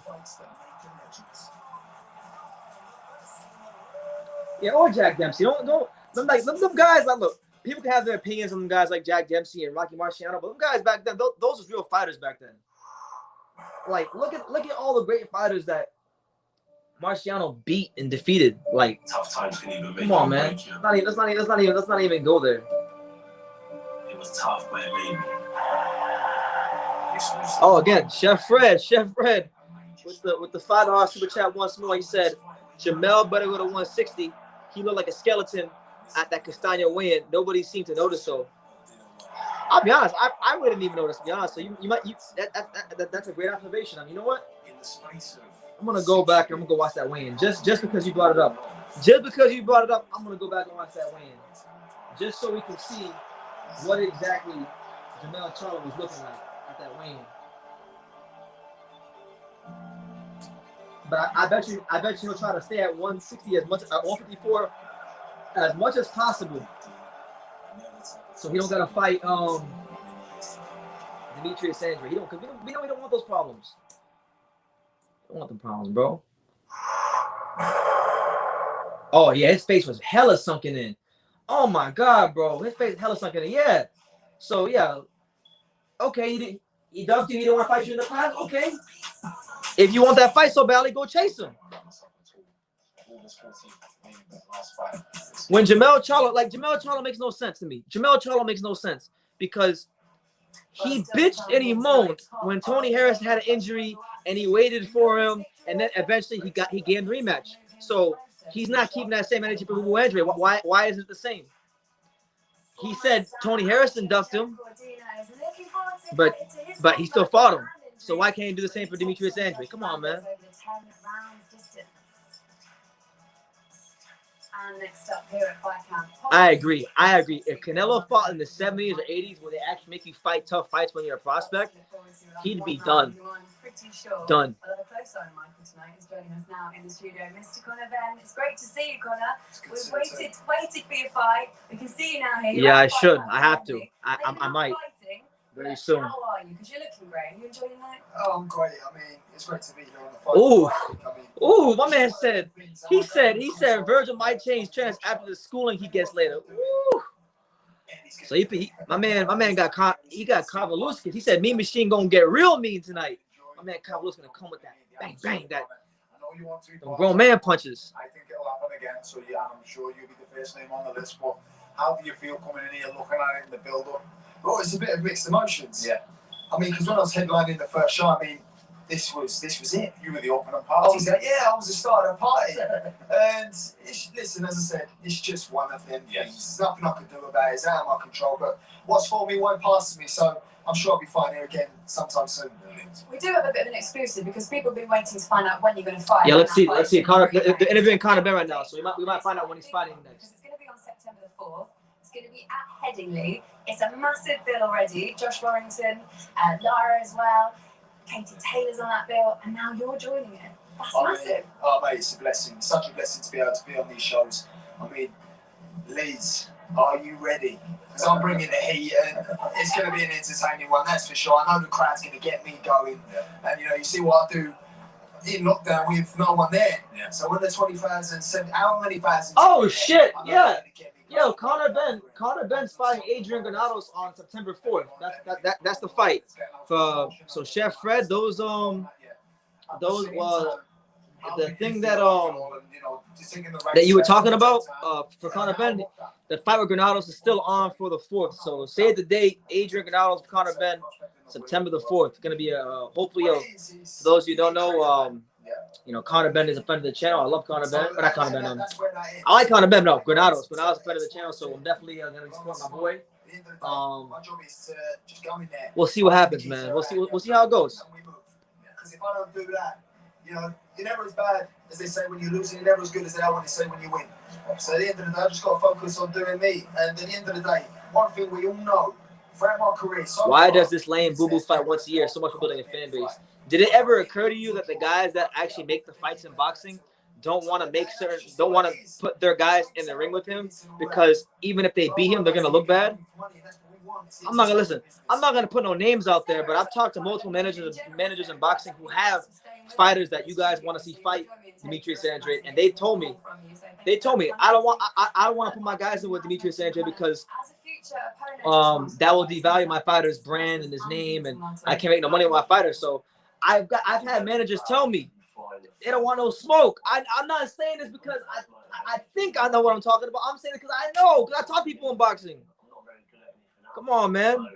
I'll just channel everything into what I am good at, especially nowadays when. Oh man, I set out. Milo Grogan out here disrespecting Virgil Ortiz. He said he's gonna be the next Josecito Lopez. Damn. In the UK, especially, there's no one like me, and I don't think there's anybody on my level. And each fight I have, I'm just getting better and better. Everyone wants that Canelo payday. What's wrong with that? What's wrong with wanting a payday? It's called prize fighting. The word prize comes first. Are you gonna pay a fighter's bills when they can't box no more? No. So then shut the hell up about the fighters wanting a payday. Canelo wants a payday. Canelo just rejected a fight for Caleb Plant with undisputed. And it was a big payday. Every fighter wants a payday. What the fuck does that mean? Like what does that mean? Oh, he's fighting because he wants a payday. Well, no. Well, are they fighting for free? Is Canelo fighting for free? Since Canelo and Charlo and all these great fighters that you guys put up on this pedestal, are these amazing people? Are they fighting for free? Are they fighting for a noble cause? Are they getting back to charity and not fighting at all? No. So shut your dumb ass up. You don't know what you're talking about. Fight camp series as it comes to a close, and a pleasure to be alongside Andy Lee. And Canelo protecting his one. Yeah, raise his profile, showcase his skills, put his name amongst the ranks in the welterweight division. Well, as Laura said, the two fighters are about to make their way to the ringside area, so let's hand over to... Yeah, he fought once a year during the pandemic, and this year, these trolls literally don't know what they're talking about.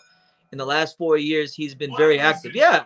From Matchroom HQ, we are now set to go with the WBO... MB Boxing Official. What's good, champ? Salute to you. He said my picks today are Buatsi by KO, Virgil by KO, Maloney by UD, and Rico by split decision. Okay, we see you, champ. We see you. All right, so let me turn my attention to the fight because Michael McKinson. Yes, Michael McKinson, the real star of the show. Michael McKinson's the fighter I'm most excited to watch. The real star of the show is about to fight. Welterweight contender, potential Crawford opponent. Keep your eye on him. Johnny Burboy, yes. UK stand up. One of the UK's very own. Johnny, how you doing, champ? Good to see you. He said Manny Pacquiao is the real GOAT. And I can't even get mad at that.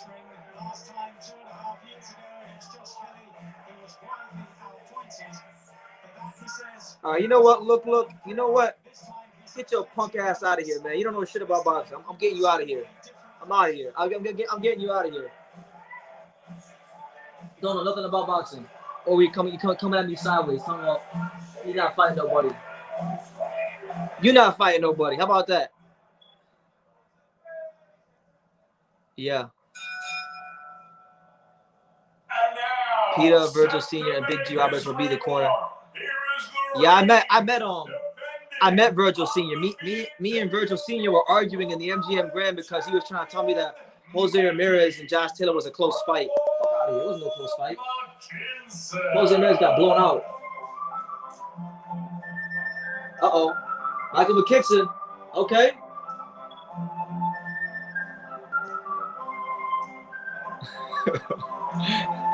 LT says, I knew that was coming.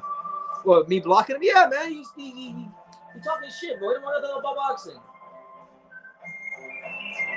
Well, Mikey McKinson has been saying how this time last year he was watching the fight camp action on television at home and wondering when the day would come that he would be involved in a show like this. The day has come. He said, Big G doesn't speak English and Virgil doesn't speak much Spanish, so it might be a disaster. Could be. But here's Michael McKinson, man. Michael McKinson. We want to focus on Michael McKinson right now. It's your boy BT, the untouchable True School Sports Empire. Make sure y'all smash that like button. You know, subscribe if you're new to the channel. All that good stuff. Super chat, all that good stuff. Matchroom HQ live on DAZN.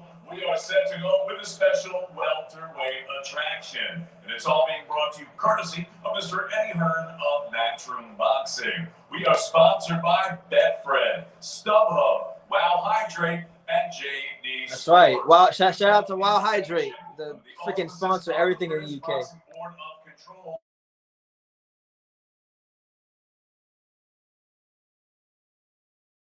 Supervisor is Dennis Gilmartin. Introducing your 3 judges scoring this contest from ringside. From England. Yeah, if y'all never seen Michael McKinson fight, I want y'all to watch me. He don't got a lot of punching power. You know, he's not the kind of guy that has a lot of power, but very sharp fighter, precise, good footwork. You know, I'm not gonna say he's gonna be a welterweight champion or anything like that, but you know, he's someone that I think you guys should really keep your eyes on because you know, he's gonna be a notable welterweight in the division in the not so distant future. Championship. Introducing first the challenger. He fights out of the red corner and he stands with his head trainer Gabriel Skiba. He wears the red trunks with the white trim. He scaled 10 stone, 6 pounds up 3 ounces. His professional record, 19 wins, only 1 defeat. He has 5 wins coming by way of knockout. Fighting out of Skupska, Poland, here is the former WBC Youth Silver and Intercontinental Champion, Przemysław Brodowski.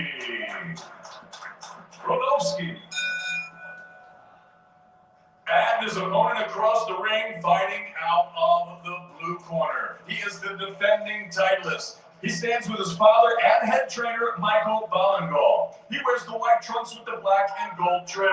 He scaled already 10 stone, 6 pounds, 6 ounces. His professional record, a perfect one. 20 fights, 20 victories. He has 2 wins coming by way of knockout. Yeah, Michael McKinson, very feather-fisted, only 2 knockouts in 20 fights, but he has very good boxing skills, so I'll highly advise you guys watch him.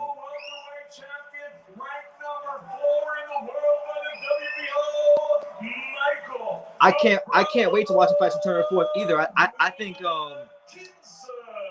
he's going to have his hands full Adrian Granados. You know, I wouldn't be surprised if he freaking lost that fight, to be honest. But it's gonna be a good fight. But I'm a fan of Conor Benn as well, a fantastic young prospect, and you know, a ranked fighter. You know, he's I can't even call him a prospect. He's ranked.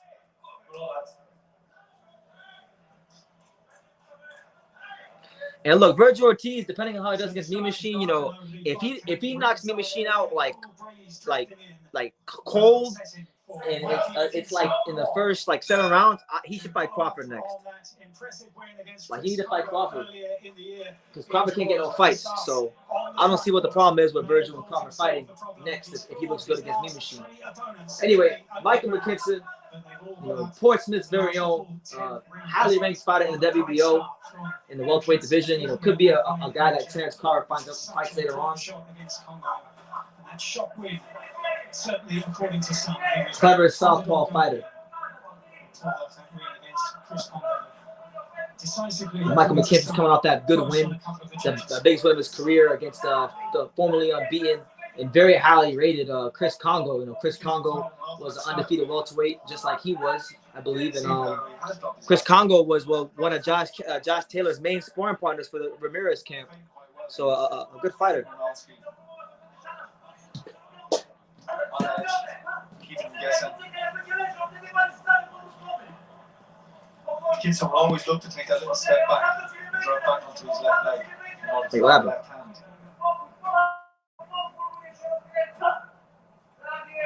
hell? I'm sure from Rinovski's performance against Josh Kelly 2.5 years ago, how Happened to my damn. it's very game. And Hold on, guys.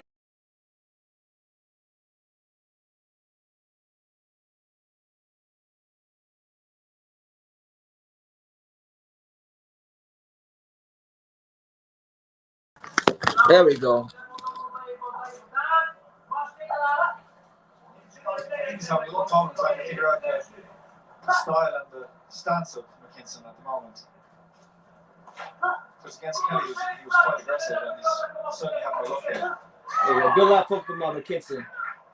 Michael McKinson right now just picking his shots on the outside. He's timing his rhythm already in the early Already, stage. you can already see Michael McKinson already in a very good rhythm and a very good flow. You know, he's got his hands down here, moving side to side, jabbing them, using that up jab, using that hand to measure his distance. But he says, they all say I can't punch until they get in the ring with me. I think Absolutely. Look, I'm a big Crawford fan, but if Virgil looks good tonight, or if he beats Bolotniks, I think that fight should be happening next. Because there's no way you can say, oh well, Virgil's still too young or he's not ready if he's beating guys like Bolotniks. You know, that Crawford fought and had a tough fight with. Right hook. Left hand, just like that. And he's found a home a number of times already for that left hand, the southpaw left hand. Hopefully that fight gets done. And I still have my doubts with that fight even happening, but I really hope it does. Because Crawford needs a signature fight. Good jab from Michael McKinson. Good stiff jab. There you go. There you go.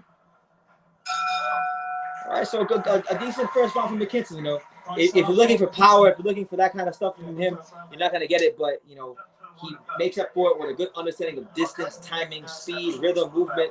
A good fighter. Good fighter.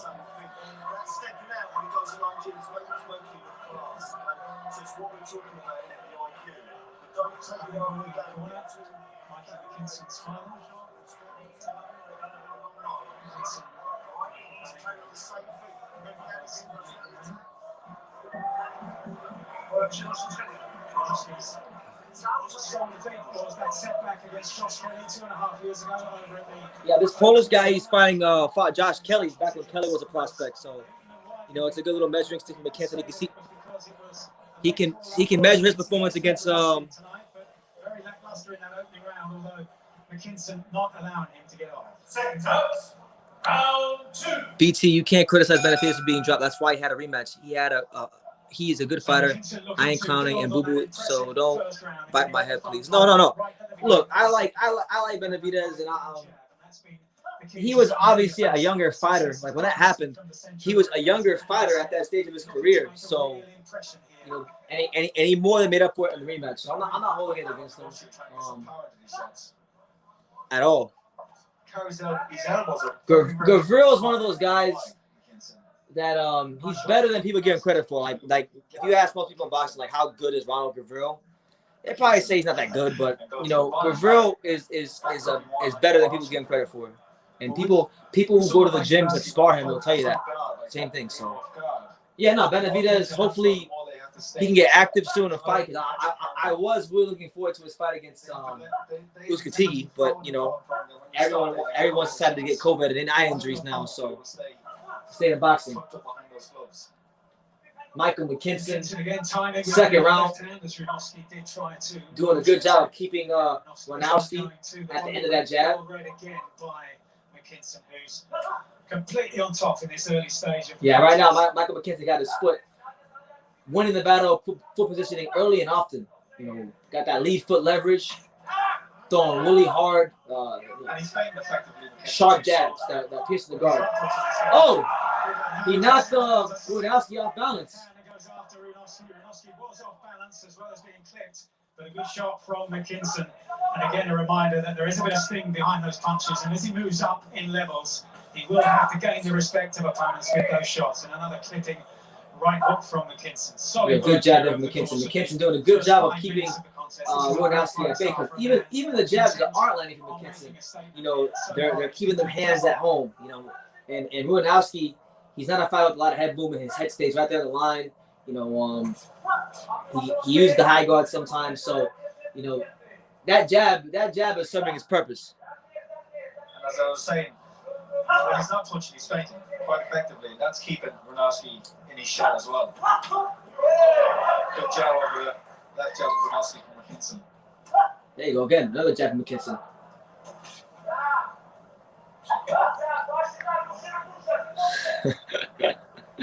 At least we got Floyd versus Logan Paul this year, a real fight, a proper fight, you know. Oh, okay. At least we're getting Jake Paul versus Tyron Woodley. Shout out to Jake Paul. Who you guys got in Jake Paul versus Tyron Woodley? The biggest fight of the year.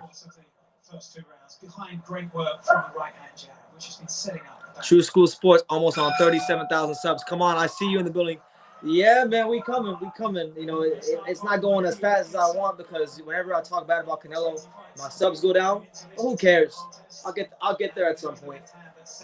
Right now, I'm about 102 subscribers away. So I'm thinking about this time next week, by the night of the Pacquiao fight, I should be at 37K. King Tio says Woodley. You know, initially I was going with Jake Paul, but then I saw some of the guys that Tyron Woodley's been sparring. He's been sparring he's been sparring somebody that I know here in South Florida, a talented fighter and a strong fighter by the name of Gasper Pierre. So now I'm starting to think Tyron might take it now. But I was going with Jake Paul originally. Yeah, bro, the Pauls, man. You can love the Pauls or you can hate the Pauls. The Pauls are carrying boxing right now because Canelo sure as hell ain't doing it. You know, nobody else is. So Mikey McKinson now looking to build on that very impressive. All right, round 3 of Michael McKinson versus Ronowski. With the jab, solid footwork, and with sharp shooting left hands coming in as well. McKinson throws his left hand so weird. Really weird left hand Michael McKinson throws. He it's almost kind of like a haymaker. He kind of cocks it back and throws it. But he makes it work. But I don't know if that left hand, if he's gonna get away with that when he steps up in class. But he's making it work for him right now, and he's made it work so far through his first 20 professional fights in the professional ranks. The test to only having 2 knockouts. Start his victories. As I was saying in the previous round, and if he moves up in grade here and he looks like winning this one at this stage, then he is going to have to sting. He is going to have to gain the respect of his opponent. I think we can hear them here ringside. There you go. Good uppercut to the body from McKinson. McKinson, man, he doesn't do a whole lot like flashy, but I mean he does the basics great. He does the basics of boxing great. Working behind that jab, make sure he moves at every punch he throws, painting. You know, the little things. You know, a guy that really doesn't have the greatest talent in the world, but he's got the basics of boxing down pat. McKinson teeing off, left hand followed by a right hook. Getting great variety from McKinson here.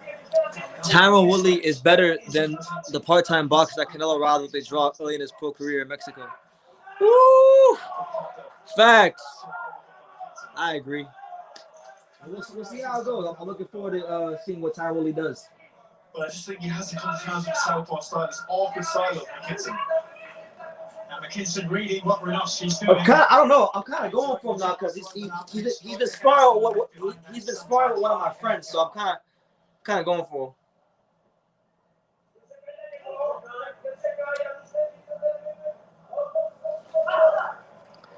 Crawford said on the Teddy Atlas video that the Porter fight is going to purse bid. He sounded a little bit apprehensive about it, but when Teddy asked, the first thing he said was yes. Well, yeah, I'm sure Terrence wants to fight, and I'm sure everybody wants to see these fights. Only person that don't want to see these fights is probably maybe Sean Porter, but I don't know. I think Sean Porter's a warrior. I think Sean Porter will fight Crawford. So I think it's the PBC that don't want to see the fight, if anything, because they want to make sure that Crawford doesn't get no sort of traction in the welterweight division. I wonder what their game plan was coming into this. They knew they were fighting a tricky, awkward southpaw, and it seems like they're only.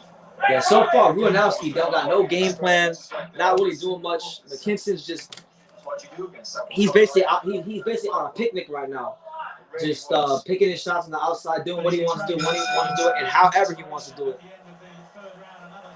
And it's your boy BT, the untouchable True School Sports Empire. We're damn near 2 hours into the live. You know, we got our co-main event next, and then Buatsi after that. So make sure you guys hold tight. We're almost there. He's in his safe zone, if you like. He's just making Buatsi fall short and landing beautiful backhand. You just want to see McKinson go through the gears a bit more. Get on the front foot, first phase, second phase, fourth phase. Be a bit more aggressive, but this is the hurt game at the end of the day. And if you can make it as easy as you want, then continue to do so. But Yeah, I'll be back, guys. One second. So Mikey McKinson looking very relaxed in the corner, and the performance has been one to match. Very relaxed and waiting for Ranowski to throw, and then making him miss and making him pay. Second out. Round 4. I need me a snack. So we'll see now if McKinson does step. I need me a snack because Michael McKinson, this Polish guy, is really not bringing much to the table. You know, he's coming forward, he's plotting, he's very straightforward, and Michael McKinson can't really punch. So the way I'm seeing it, this fight's going to go 10 rounds. Michael McKinson will win another UB in his career. And one of the 4th round right now, so we got time. Until then, I'm gonna enjoy these graham crackers. You know, these graham crackers is the real MVP because your boy BT's get hungry from all this talking. But it's your boy BT, the untouchable True School Sports Empire. If you got any questions about boxing, comments, concerns, drop them down below, and we'll definitely chop it up. You know what I'm saying? Super chat if you like the content and you wanna see the channel keep doing well. I think it's very hard to see when else you're doing the fight in this position. Unless he lands a big punch or there's a major swing in the momentum here. Vincent again trying to land that left hand, gets through, but not with the real venom of some of the shots that landed earlier on. And there's a kind of a cuffing feel to some of these left hands from McKinson rather than really driving it through from the canvas. And so Ranowski is able to take those shots, but then he proved himself so resilient against BT, Edwin Valero and Virgil Ortiz have a KO ratio of 100, but you don't knock out everybody in boxing. What fighter do you believe goes against with Ortiz that breaks his feet like what happened with Edgar? At some stage, McKinson just taking out the half step back. I think someone like Danny Garcia, someone like that. I think Danny Garcia. Maybe a guy like Josecito. Maybe Josecito Lopez could go the distance. So I would say like Josecito Lopez, Danny Garcia. Yeah, I'll go with those guys. What do you think? I'm trying to see if I can think of anybody who's better than those guys to survive. Changing his expression and got straight back on the front. I would say Granados, but I don't know, man. Granados' defense is too leaky for me. And your defense can't be leaky against a guy like Virgil Ortiz. So I don't know about Granados. I don't think Granados punch hard enough either. If you're not the biggest puncher, like Kingston might be, the way to hurt is to punch at the same time as him. I think he's trying to do that now. Throw your punch when he's throwing his punch so you can double the impact and use his power against him. Michael McKinson with another freaking easy round so far. There's 20 seconds left. Showing the rigors of battle. Ranowski's throwing a couple hard shots this round, and he's managed to land some. But man, bro, no game plan for Ranowski. And now McKinson's really walking him down, uppercut. Oh, he had him buzzed. But couldn't finish him. The bell saved him. Saved by the bell. Exactly. There's some clever work there from McKinson. When he had Ranowski pull the glove down and threw his shot around the corner in behind that glove.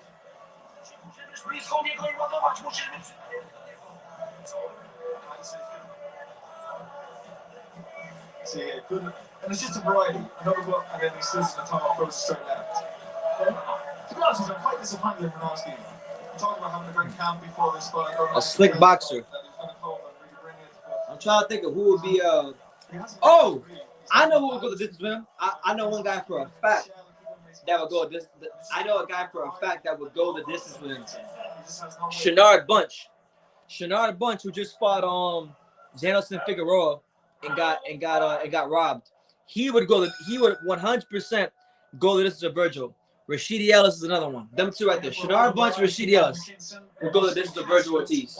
Absolutely, 100%. Coming forward in straight lines with copybook shots, straight left hand, straight right hand to the body. Occasionally having successes that they're there with a right hand to the body, but it's Michael McKinson. Michael McKinson's fighting as an orthodox fighter now. He switched.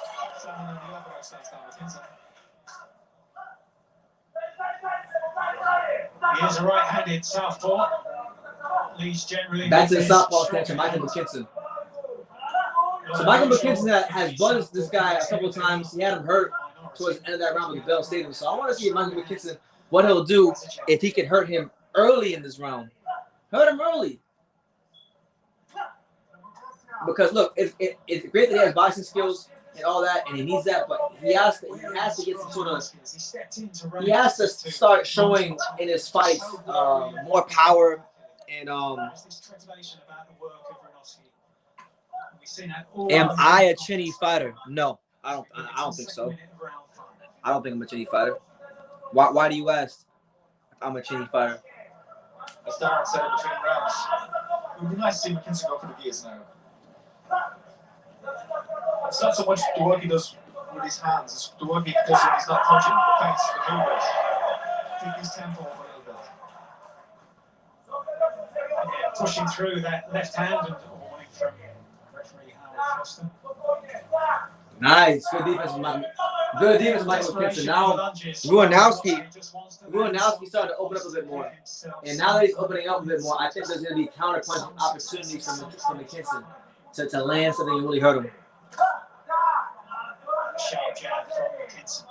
Good range with that right hand throughout the contest so far. And that's been setting up the other successes that he's had, in particular from the left hand. A bit loose with that one there, though, as Ruanowski saw it coming and slipped away from danger.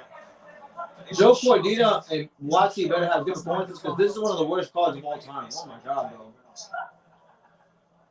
I wonder how much that Kelly fight took out of Ruanowski. Every fight so far, I kid you not. I'm not trying to be a complainer. I like Michael McKinson. I enjoyed his last fight against Chris Congo, but every fight so far has felt like a sparring session. All of them. All of them. Like when is Eddie Hearn going to finally change the game? He said game change. When's the game changing? When is the game going to be changed, Edward?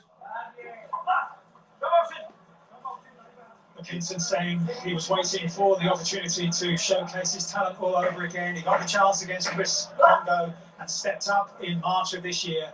Now taking this second opportunity, albeit against limited opposition. All right, so that's another clear cut round for Michael McKinson.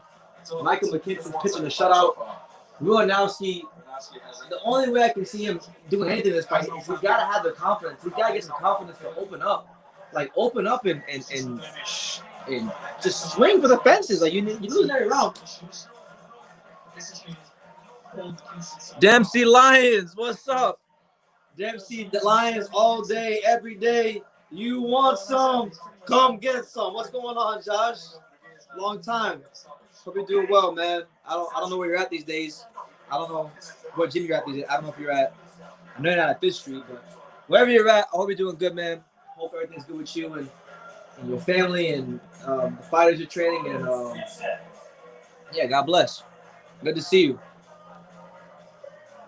I think that's Dempsey. Is it that Josh? Yeah, that's Josh. That's Josh Dempsey. I'm just making sure that's Josh Dempsey. But by the way, those of you who don't know, this is Joshua Dempsey, man. Joshua Dempsey, a former professional fighter, been in there with guys like, he fought Andy Ruiz, fought a lot of guys, man, fought a lot of people.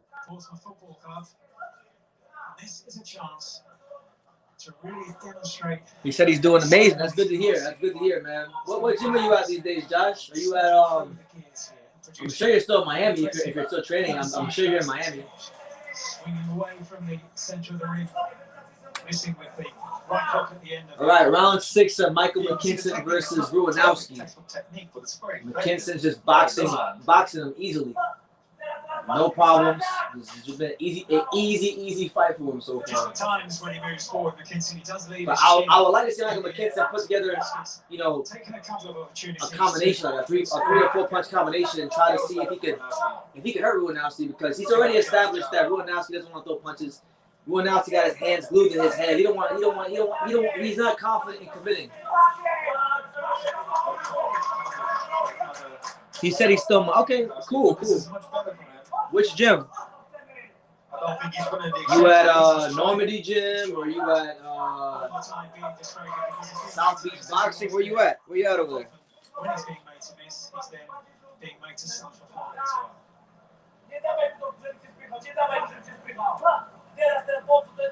A lot of these guys from Poland and Germany, they have this, this European style where they just like they like to stand in front of each other and just punch each other, basically. They're happy to take them on the gloves. Oh my God, bro. And then you have your go punching, I have my go punching.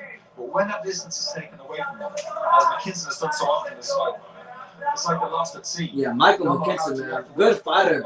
Jesus, if you put fighters that are not on his level, his fights can be, I hate to say it, but like a bit boring. Just because like that. The punches he's landing, for the most part, aren't even like really they're not really like having any effect.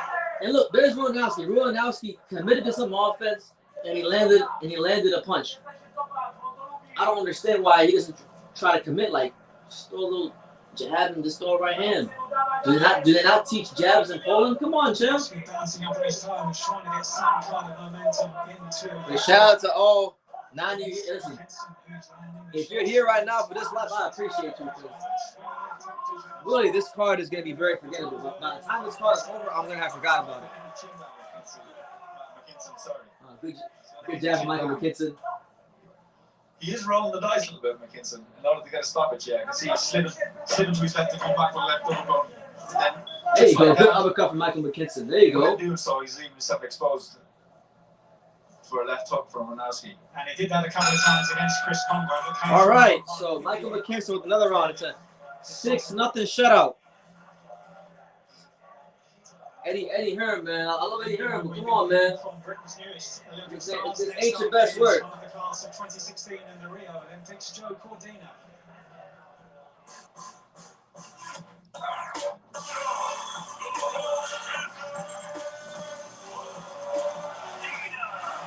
I wouldn't be in the sport if I didn't think I'd all the way.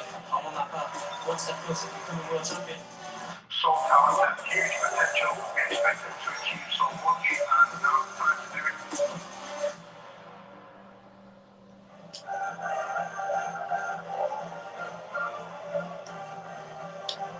Joe Cordina still to come here at the fight camp, and later on, Virgil Ortiz. For those of you wondering, the co-main event for Joe Cordina is next. After that, it's main event for Buatsi. So we got the rest of this fight, and then we have co-main and main event. So we're getting closer and closer. But in terms of how he looks here, in terms of Alfred Miller, shout out to him. He says McKinson needs to serve up some rib dinners. It'll make him drop his hands, maybe get a KO. Yeah. But for whatever reason, I guess it's just the way they teach boxing in the UK. They don't teach freaking body shots in the UK. It pisses me off, bro. You got the body doesn't move, but they always want to be classy and box like they're in the Olympics, bro. Come on. Throw some shots to the body. And then if you really get good at body punching, you can come out of the body and they come up to the head simultaneously. And I fight like Michael McKinson with his reflexes and his speed. I feel like he'd be a good body puncher if he practiced it in the gym. But he's not doing it. He's not doing it in this fight. He probably feels like he doesn't have to because this guy's not giving him anything to worry about. But not really, as I said earlier, driving it through. He's scoring with it, but maybe he could have more effect. He just puts the left hand up to guard against that right hand from Buatsi at that stage. This is good clinical work from kids.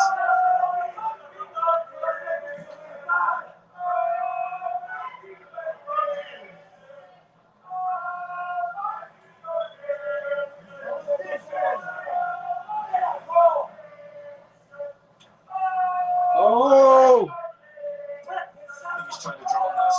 That's what I'm saying. Like Michael McKinson has the ability to hit this guy to the body, and he's just boxing. I mean, you can't get mad at him for boxing a shutout, but you always want to see the best for fighters. For me, I'm someone who always wants to see the best for fighters. So it's like he has that quality, he has the skills, he has the quick twitch muscles, and the understanding of punch placement to really hurt him to the body. Like, look, guys, shut up, go to the body, man. Go to the body. And it does seem as though Bronovsky has now adopted the... Man, I'll tell you this. I like Michael McKinson, but if Terrence Crawford fights him, Terrence Crawford's going to murder this kid.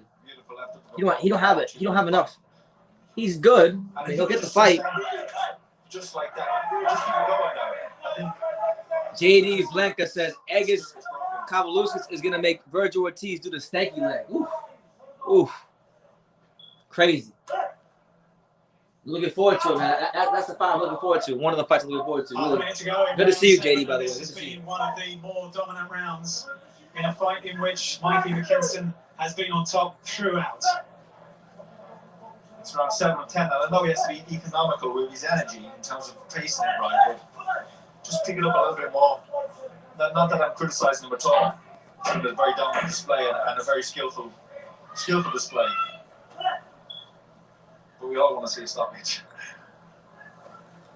What I do. All right, so Michael McKinson puts another round of the bank. And look, I'm really sorry. I'm really sorry for you guys. Sorry to you guys. I'm eating graham crackers. I'm trying to make this exciting, but it just hasn't been an exciting card. I didn't expect much from this card, but it's actually been worse than I thought it would be.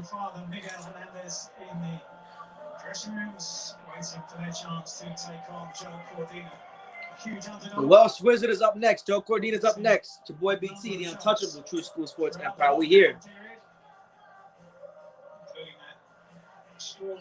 We're here, man. Eating graham crackers, watching mediocre British boxers. We here. When does Joshua Buatsi and Bolotniks start? 2 more fights, man. You got the rest of this fight, and then the next fight, and then Buatsi's fighting. So you got some time. You got time, champ. But good to see you. Michael McKinson, man, not doing anything, but come on, bro. Just like show some. You can go to the body, Mike. Go to the body.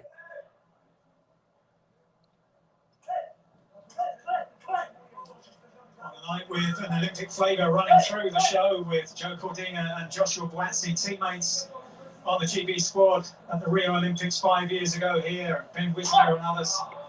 No problem. Mikey McKinson is evidence that there are other ways to make your way through the grades in the professional ranks. And he's been unheralded for so long and announced himself with that win against Chris Congo back in March. Michael McKinson, man, just really build on that now. Every round has been a damn repeat. Like right now, you see Michael McKinson controlling the center of the ring, keeping Ruanowski at bay with that jab. Ruanowski really seems to have run out of ideas. If he had any ideas in the first place, I mean, there's no adjustments. It's almost like he's just showing up for a payday. Good uppercut from McKinson. McKinson comes with the jab. There you go.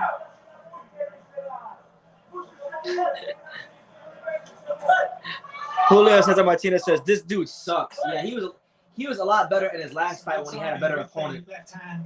When he had a better opponent, he looked a lot better.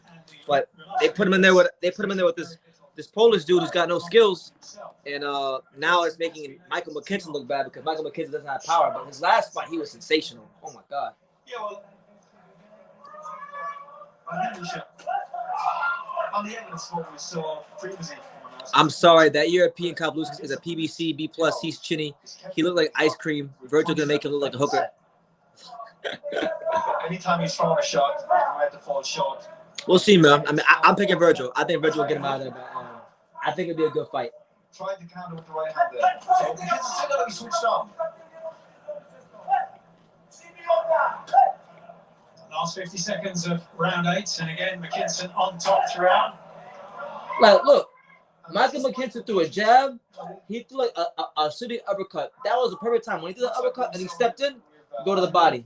He didn't throw it. He was able to come out of his shot because he was getting punched with hard shots repeatedly. I think there's some of that in this fight too. I think what's been a valuable experience as well, Andy, is the whole fight week experience, the interviews and the attention around the show of this magnitude, which McKinson has only experienced now for the second time. Big right hand from Ruanowski. Okay, let's go, champ.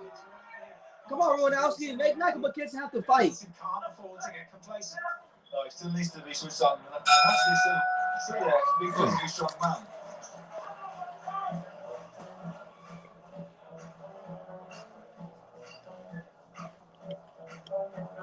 So still to count Joe Cordina and Joshua Buatsi here in the last of the fight camp promotions.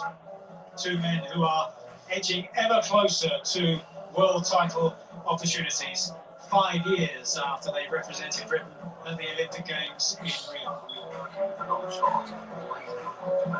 You need to keep doing it like that, not too much. Have a good workout, you know what I mean? Get a good workout with your arms and stuff. Like you did in the beginning of the fight, okay? So pop. Just keep working your arms and stuff, okay? And the man right here says Pacquiao is the great. Yeah, man. I'm excited for his fight next week. You know, I think Ugas is going to be a good opponent for him, and Ugas is definitely not going to be no cakewalk. I'll tell you that much. Straight up. It's not going to be no cakewalk for Manny Pacquiao. But anytime Manny Pacquiao steps in the ring and we get a chance to watch Pacquiao just one more time, Essentially 2 rounds to go then for Mikey McKinson to you know, it's always a treat. And a cheeky jab from Runovsky getting through. Another one of those rare successes, but immediately McKinson replies with 2 solid What do you mean by 420? I don't know what you mean by that. All right, round 9 of 10. Jesus, bro. End this fight already.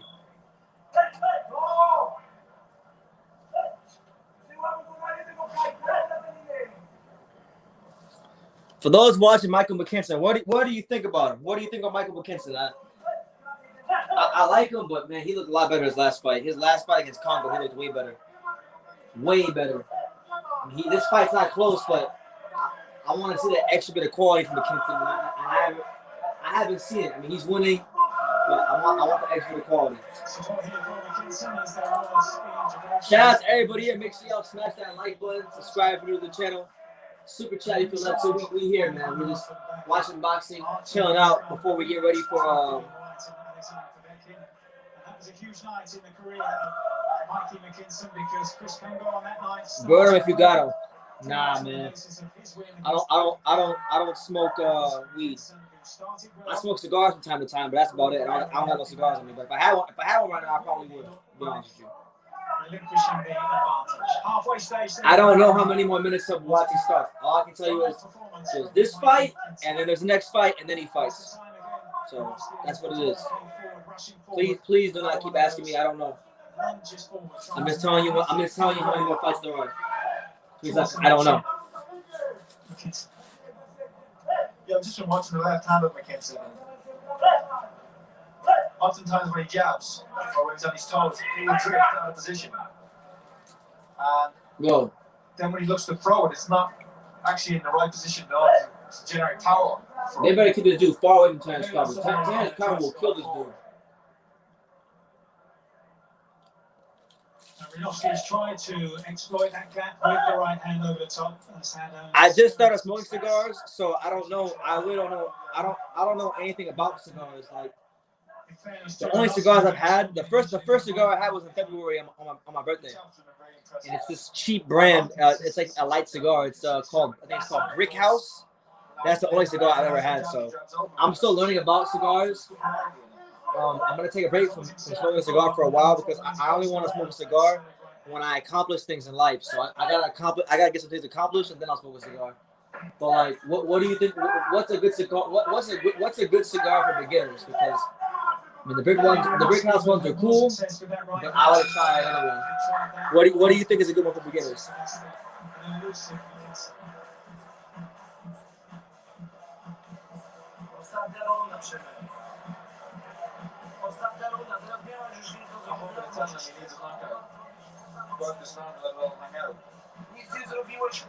All right, so we get to the 10th and final round of Michael McKinson versus Buatsi. And Jesus, man, what a horrible fight. Didn't manage to force the stoppage. This is looking like Runovsky will make it over the finish line, will be in second place. Distant second.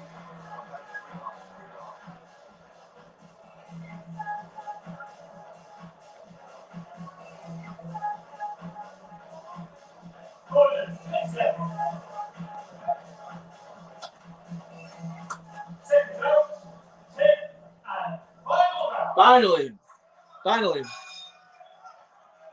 So a dominant performance from Mikey McKinson, and time now to close it out with a polished last. I've got Buatsi by seventh round stoppage. And to take advantage. Yeah, I don't know. I've never seen McKinson have to fight back enough. But by his inability I know he's ranked. I could see a scenario where Terence Crawford fights him. And if that happens, RIP to his career. He's going to get destroyed. The sheer volume of punches that McKinson has been landing throughout the contest. Good cigar for beginner is Under Crown Shade. Has a smooth, creamy smoke. Under Crown. I'm going to write that down. What's my pen at? And McKinson likes it this way. He's beginning to tee off. He's timing Brunovsky as the pole makes his way in and countering him with superb shots. Nice right hand from Brunovsky, but too little too late at this stage.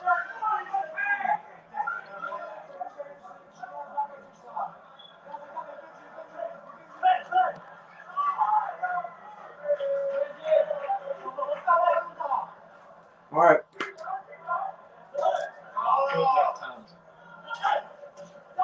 A sweet left hand, and that's been one of the real success stories of McKinson. Romeo and Juliet. What the hell is that?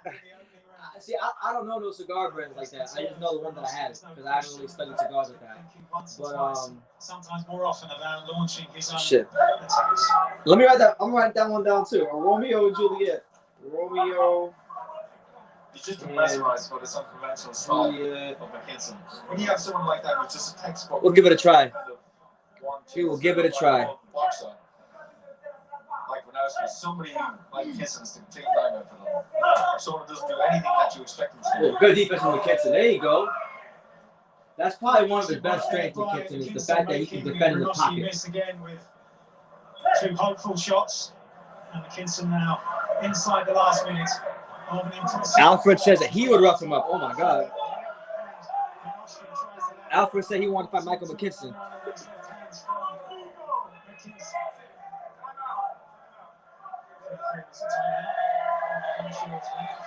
Well, now he just spit out his gum shield. Oh no, McKinson spit out his gum shield, so McKinson getting tired. Try to come back with the uppercut. So stamina. Also left himself exposed. So he can't fight backwards. He has no power. Yo, Crawford will. They better keep this dude as far from Crawford as possible. Crawford will end this dude's career before he gets started. El Fuente. I'm gonna write all these down. And then the next time I accomplish something in life, I'll get a cigar. I'll get one of these. El Fuente. El Fuente. Mikey McKinson on his way to his 21st straight victory.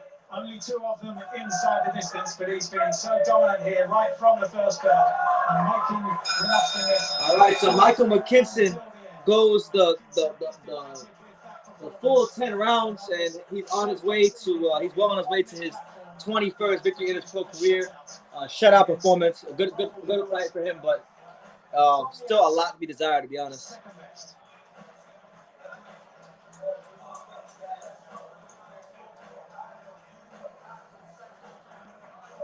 All these Russian people who come out of nowhere, Carlos is going to lose. If he had a value, Top Rank will keep him. He's a free agent. The DAZN didn't sign him because they're not going to need him when Virgil is done with him. God dang. He's still a good fighter, though. Top Rank, listen, Top Rank and Matchroom, most of these promotional companies, they treat the fighters like garbage. They lose a fight, they cut them. That's the way the game is. This was a full showcase of, I guess, what Michael McKinson is, you know? Openness, trickiness, skillfulness, variety, and a bit of spite. And again, Andy, 10 rounds in these circumstances, in these conditions. He did. A big show with a lot of attention. He did. And that's why. Good fighter. I'm not saying he sucks or anything like that. Solid. Definitely deserves a ranking position, but there's levels for a reason, man. He's gonna get pieced up if he fights Terence Crawford. because he's ranked like #2 in the WBO. So he could actually fight Crawford. It's a realistic fight to make. I'm not campaigning for it. I'm just telling you what could happen. Absolutely rare successes for Runovsky, as he did against Josh Kelly. Never stopped trying, but spent a lot of time on the back foot. And there were times when he seemed dissuaded as far as mounting attacks were concerned, because he was being made to miss and then being made to punish. And there we have the story of the fight. Almost 600 punches thrown by Mikey McKinson. 133 of them landing 22%. Runovsky was efficient in terms of the punches he threw. Michael McKinson will get the Kell Brook treatment. Michael McKinson will get treated like Kell Brook against Terrence Crawford. Straight up, man. I feel bad for him that he might have to fight Crawford. Gentlemen, after 10 rounds of boxing here at Matchroom HQ, we go to the judges' scorecards. Michael Alexander and Marco Morales both scored about 99-91. Jose Martinez Antunes scored about 98-92. All three for your winner by unanimous decision. He's still undefeated and still the WBO Global Welterweight Champion. The WBO Global Welterweight Champion. Make sure I put you in his name. Michael McKinson, Portsmouth's very own. So yeah, man. Yeah, put that on mute. It's your boy BT, the Untouchable, True School Sports Empire. Our first live of the day. It's been a very, very, very, very, very, very uneventful Matchroom card. I'm just being honest. Like, this has not been one that I'm gonna remember for too long.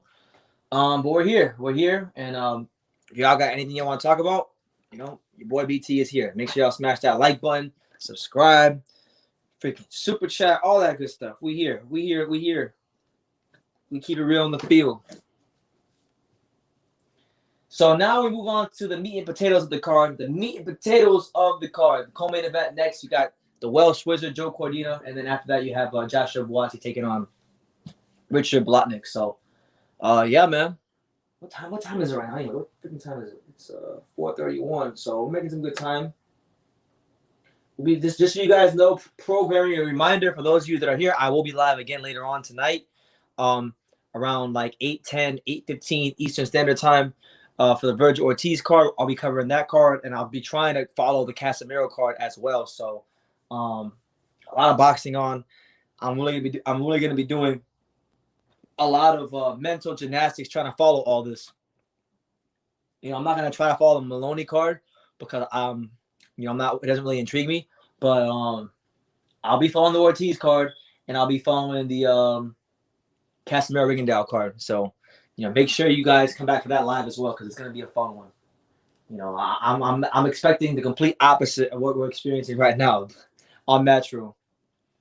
And you know, I wanna actually ask everybody out there, what do you guys make of the Matchroom Fight Camp series? You know, I didn't watch the one with Kid Galahad, and Jazzy Dickens, which I think might have been the best one from what I heard. But what have you guys made about, you know, Eddie Hearn changing the game and this new Fight Camp series with people in his backyard and whatnot? What do you think?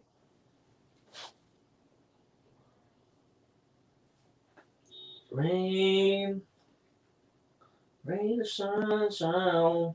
Oh, it's an amazing night for boxing. But remember, it's an amazing night for boxing, not an amazing afternoon. Because right now, this shit is brutal. Hopefully, Buatsi can deliver a good performance. He knows. I know he knows.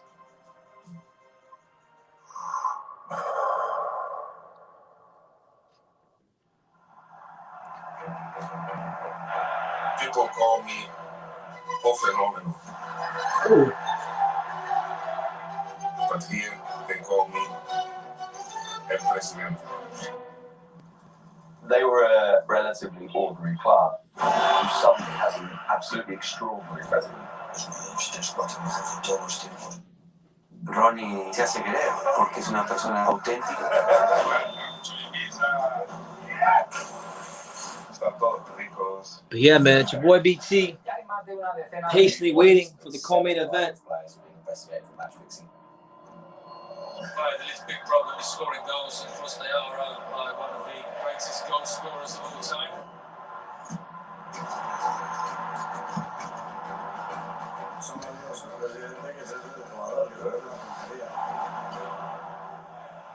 Oh, they got DAZN has a documentary on the Brazilian Ronaldo, on him being president of some football club. So that looked pretty interesting. I might check that out. Welcome back to Fight Camp. Did Raymond Ford did he really look that good? Because I think that's the second time you said that Raymond Ford looked really good. So I'm gonna have to check that out, because Raymond Ford's last couple of performances have not been doing it for me. You know, I like Raymond Ford. I had high hopes for Raymond Ford, but you know, I'm gonna have to check that one out to see how he looked.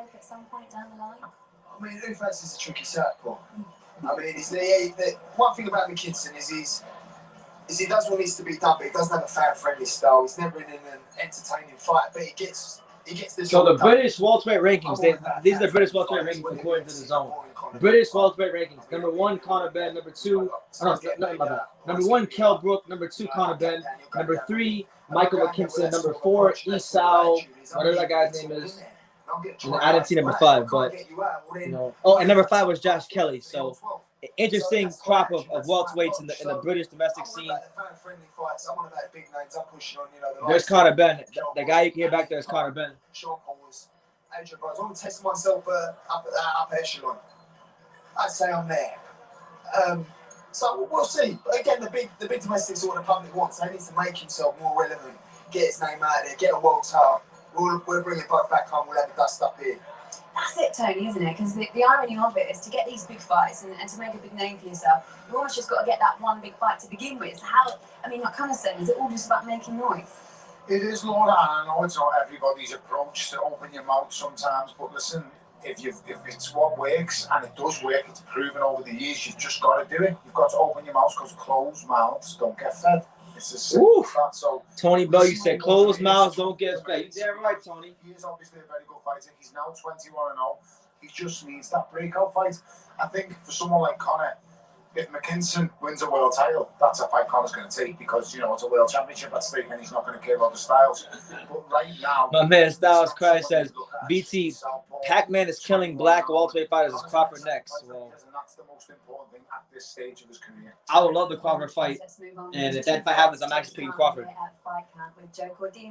I think Crawford will beat Pacquiao. Who's now recovered from a hand injury and he's talking about being back in the title picture at the end of the year. He was focused on Atlanta, super quick hands and feet, great movement through multiple combinations very quickly. No, there's definitely a lot of positives to build on for Michael McKinson. He's a good fighter. There's some things that I could see that could give fighters a lot of problems, but I just think his lack of body punching and punching power are going to be his ultimate undoing. You know what I'm saying? Well, Buatsi was part of a successful Olympic team in Rio, where he came away with a bronze medal. But Team GB secured a record 6 medals in the recent That's crazy. Shout out to Team GB. 6 medals in the Olympics, and two of them being gold. 2 more than America had, unfortunately. Who made the Olympic podium. I am. They're also responsible for why I look so tired, because not only have I done 3 back-to-back fight camps, I'm doing 3 a.m. and watching these lot out in Tokyo. Girls, many congratulations. Karis Armstrong in the red there, Olympic bronze medalist in the women's featherweight, and Lauren Price. Lauren Price. Oh, this Lauren Price chick that want to go medal. I've been hearing that when she goes to the pros, they're saying that a fight with her and Clarissa Shields is going to be like the biggest thing, because she want to go a medal, Clarissa want to go medal, and they're like around the same weight. It's still sinking in, to be honest. I still can't quite believe it. She's not bad looking either. She's kind of cute. Although her facial expressions don't turn. Her facial expressions are like, but you know, she looks like she looks all right. Lauren Price looks all right. Won this competition, and so that bronze medal for you has been a difficult one to take. If you had a bit of time to reflect on what you've achieved, European, the world, and an Olympic medal in one cycle, that's a huge achievement, isn't it? It is a huge achievement, like you said, but the colours of the medals on. Like, I'm happy to have them, and I am proud to obviously be representing GB, but I'm not satisfied. I'm nowhere near satisfied. Like you said, that tournament was written for me. I could have gone on and got gold there, but obviously I got beaten by Japan. the finals was then the Philippines and the Japan girl, and I wanted to get revenge on the Philippines girl because, like you said, I boxed in the Worlds. I didn't quite get the decision. That's a different story, but yeah. Are you still proud of what you've achieved? Can you look back and say? Yeah, I'm definitely proud of what I've achieved. I'm just not satisfied. Like I'm happy, like I said, and the more and more I'm getting. The silver medalist was butthurt. He acted like he didn't want to receive the silver at the ceremony. You talking about Keyshawn Davis? Man, look, man, I have a very strong opinion when it comes to the USA and Olympic boxing, if that's what you're speaking about. Truthfully, I mean, a medal is great. I can't knock a medal, but the only medal you can actually win is a gold medal because you can't win a silver or bronze. You're awarded a silver or bronze. You know? America got to end this gold medal drive. It's too much to think about. I got to think about this nonsense for 4 more years. We had 3 people in gold medal matches, and we couldn't get it done. So it's a hard pill to swallow. I was so close to the Olympics as well because I performed in the qualifier. It kind of took a little bit of pressure off me, and now we're going into the Olympics. But yeah, even though I was like #1, seeded #1, expected to go and win gold, I didn't really think of it that way. Obviously, an Olympic Games, everyone is, top class, and whatever happens on the day, you know what it's like. So you've got to be on your A game. So for me, yeah, I just kind of take each fight as it comes. And for me in a tournament, I kind of relax more as I get into my rhythm. So by the final, I felt it was like the biggest fight in my career, and I probably was the most relaxed for it going in. So yeah, it's mad. And it all came together. And I know there's a huge team support staff, the backroom staff, the coaches, of course, the lifestyle support officers. These medals are for them as much as you, aren't they? Most definitely. Like there's a team behind the team. And Whitaker, Ben Whitaker. Well, you know what, man? I'll be honest. Obviously, it goes to show. Look at how the team performs. If I ever competed in the Olympics, I wouldn't want to silver or bronze either. I would chuck that shit in the trash. I want to win gold. If we're not talking about gold, we're not talking about nothing. That's how I think. But not everybody thinks that way. So I can understand. Like when some of these fighters don't want a gold and they look salty about it, I actually understand where they're coming from because that's the competitive nature.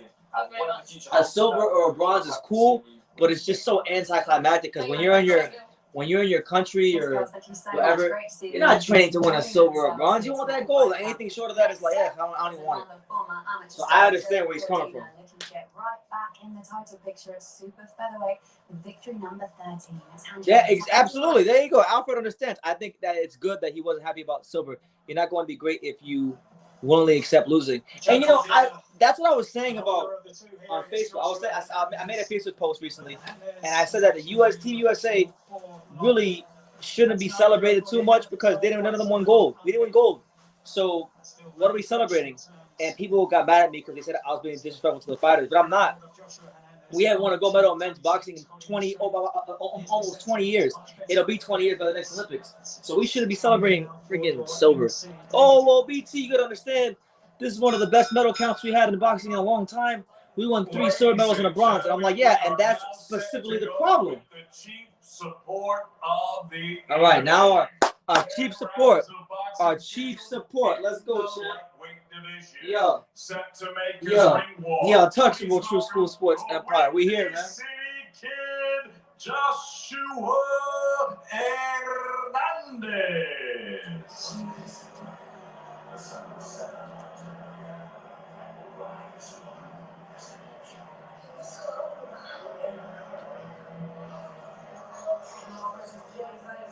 Okay. He walking out to J. Cole. Okay.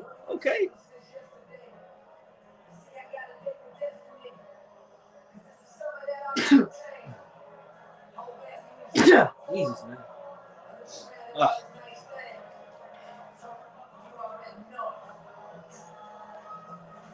All right, so 25-year-old Joshua Hernandez making his way to Joshua Hernandez and Joe Cordina about to fight right now. Our co-main event after this fight is the main event with Joshua Buatsi. So Joshua Buatsi is in fact fighting next.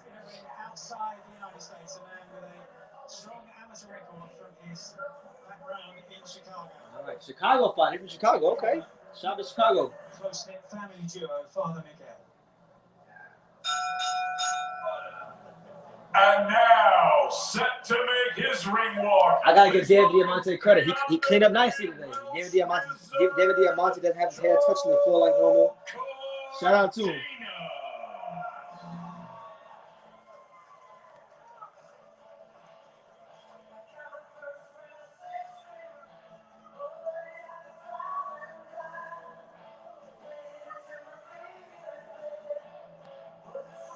Up 69. Well, going all the way back to the Rio Olympics in 2016, this is a man who has long since been regarded as one of the most talented boxers anywhere in Britain. And he's gradually getting a chance to prove it as he moves up in level. All right, the Welsh Wizard, let's go, champ. The Welsh Wizard, we coming. The Welsh Wizard. Joe Cordina's in the ring now, co-main event. You know, trained by one of my favorite, is that Tony Sims? Yeah, trained by the great Tony Sims, one of the most underrated trainers in boxing. You know, the trainer of Conor Benn, the trainer of John Ryder, the trainer of Joe Cordina. You know, a lot of good fighters. Doesn't get the credit he deserves. They all talk about Rob McCracken. They all talk about all the other British trainers, but they don't talk about Tony Sims yet. They gotta get Tony Sims' due. StubHub, Well Hydrate, and JD Sports. Introducing your 3 judges scoring this contest from ringside, all from England. From Hawley, Mark Bates. From Bury, John Latham. And from Liverpool, Mark Lyson. At the side of the belt, your third man in the ring from Shout out to my boy Josh. He says, it's 4:30 a.m. here in China, and I overslept. I'm gutted that I missed Cash Root, but by all accounts, he dominated. Yeah, now he won pretty convincingly. It wasn't really a hard fight for him.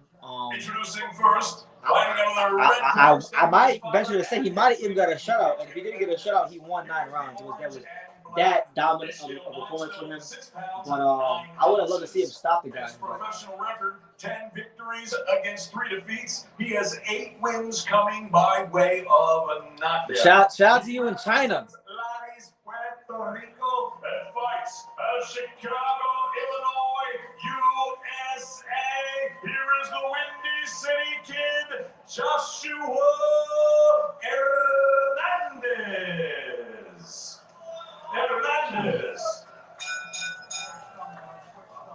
And his opponent across the ring fighting out of the blue corner. He stands with his head trainer, Tony Sims. He wears the white, blue, and pink.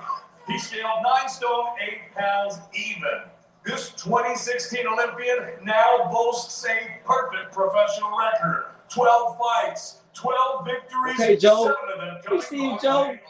knockout. Fighting out of Cardiff, Wales. Yeah, it's your boy, the untouchable True School Sports Empire. Hoping for a really good finish to the end of this card because it's been a very rough couple hours. But we made the best of it, you know. Argued a little bit about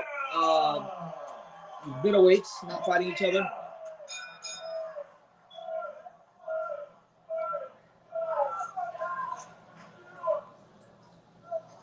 Okay, lads, when I say stop, you stop boxing. When I say break, take a step back. Keep your hands up, protect yourself at all times. Good luck to you both. All right. There you go. Cordina has won a British title at lightweights, but is now campaigning down at super featherweights. And he's been saying during fight week that the opportunities are better in the lighter weight division.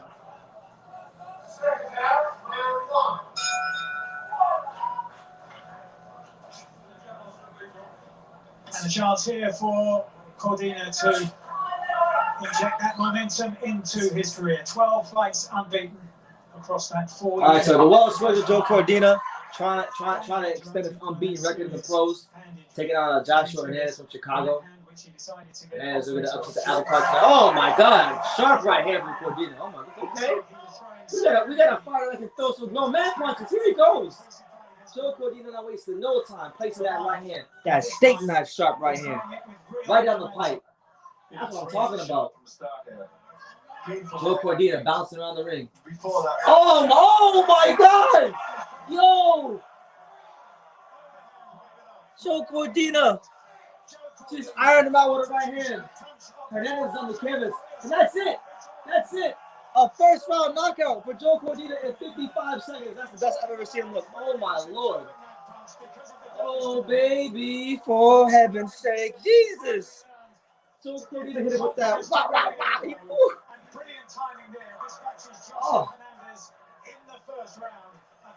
That man ring walk. His ring walk was longer than the fight. Oh. This was a real fight tonight. Hernandez 10-3. Forget that. He'd lost to only the top fighters in America.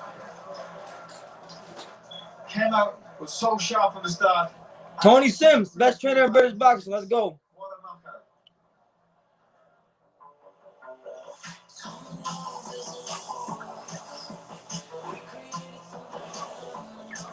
I mean, Ben Davison is good.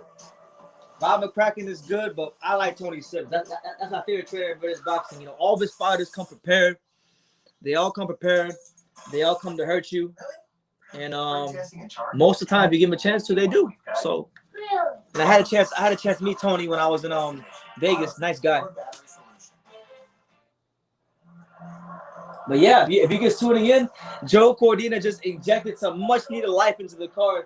And he definitely, I don't care what happens in the main event. That's the performance of this card. Hands down, the performance of the card. Joe Cordina set up that right hand, and he gets ironed. He ironed that dude out. He flattened his opponent. That's definitely one for the highlight. That's definitely one for the highlight reel. That was the lead right hand. Just the dip feint before he threw the right hand. And then pinpoint jab to set up the second one, and the finisher was absolutely beautiful. Boom! Right on the chin. Oh my God! He damn near turned him around. Man, the Welsh Wizard ain't the Welsh Wizard ain't coming to play games with you. Freaking Joe Cordina, he's coming with that 45 straight off the hip. He's not playing with you guys, Joe Cordina. The Welsh Wizard is not playing with you. I always tell you guys when it comes to these UK fighters, the Scottish and the Welsh are just different. They're different. Their power is different. Their grit is different. They're different. And I love my Welsh and Scottish fighters, man. They really fight with a certain nastiness that I like in a fighter. You know, sometimes when you get these guys from London, they're too damn textbook. They're too proper. I don't like it. Calls a halt to this contest. The official time of the stoppage, 53 seconds of round number one. He said it's a toss-up between him and boxer size man. To be fair, though, I'm not be biased as he has my two favorite countrymen, Josh Taylor and Lee McGregor. Hey, Josh Taylor, but listen, I mean, I can hate on Ben because I thought Josh Taylor's best performance was his last fight. So Ben does deserve credit. I mean, Josh Taylor, special fighter. Lee McGregor, a good fighter. I think he'll definitely be someone to follow in the 122-pound division, but I don't think he'll beat the top guys. That's just my opinion. Yeah, man, he landed Cordina early. He threw a jab, they hit him with the right the first time. Then he did it again. He just missed the second time, and then third one. That was it. That was it.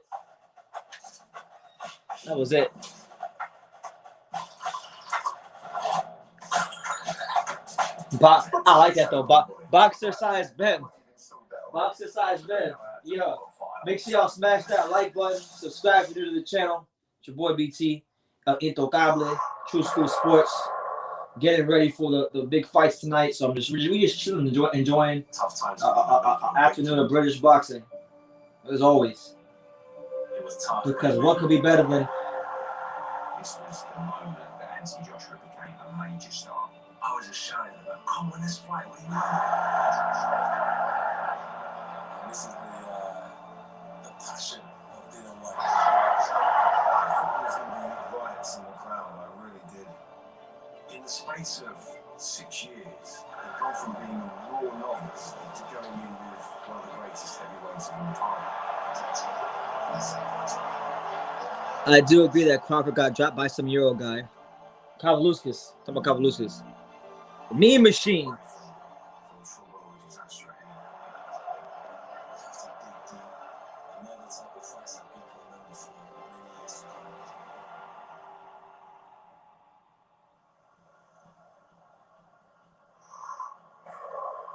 right. So for those of you who have been asking for the main event, that's the next fight. So whenever they make their ring walks, I'll let you know. But really, this has been a better live than I thought it would be. You know, shout out to everybody who's made this live a fun one. You know, it's your boy BT, the untouchable True School Sports Empire. Don't make no plans later because, you know, we got a great doubleheader of boxing. Really, it's a triple header, but I'm only gonna follow 2 cards, so for me, it's a doubleheader. We got Mean Machine trying to really put an axe in the plans of Virgil Ortiz. Just put an axe in the plans of Virgil Ortiz. And Virgil Ortiz trying to continue his run as the welterweight knockout king. You know, gonna be a great fight. And then you got Rigondeaux. I'm at a very advanced stage of his career, taking on a dangerous fighter in John Rio Casimiro. Big fight in the 118-pound division. Winner of that, so we're looking at some big fights in the future. So, a lot of things to be excited about in boxing today. It's a lot of things.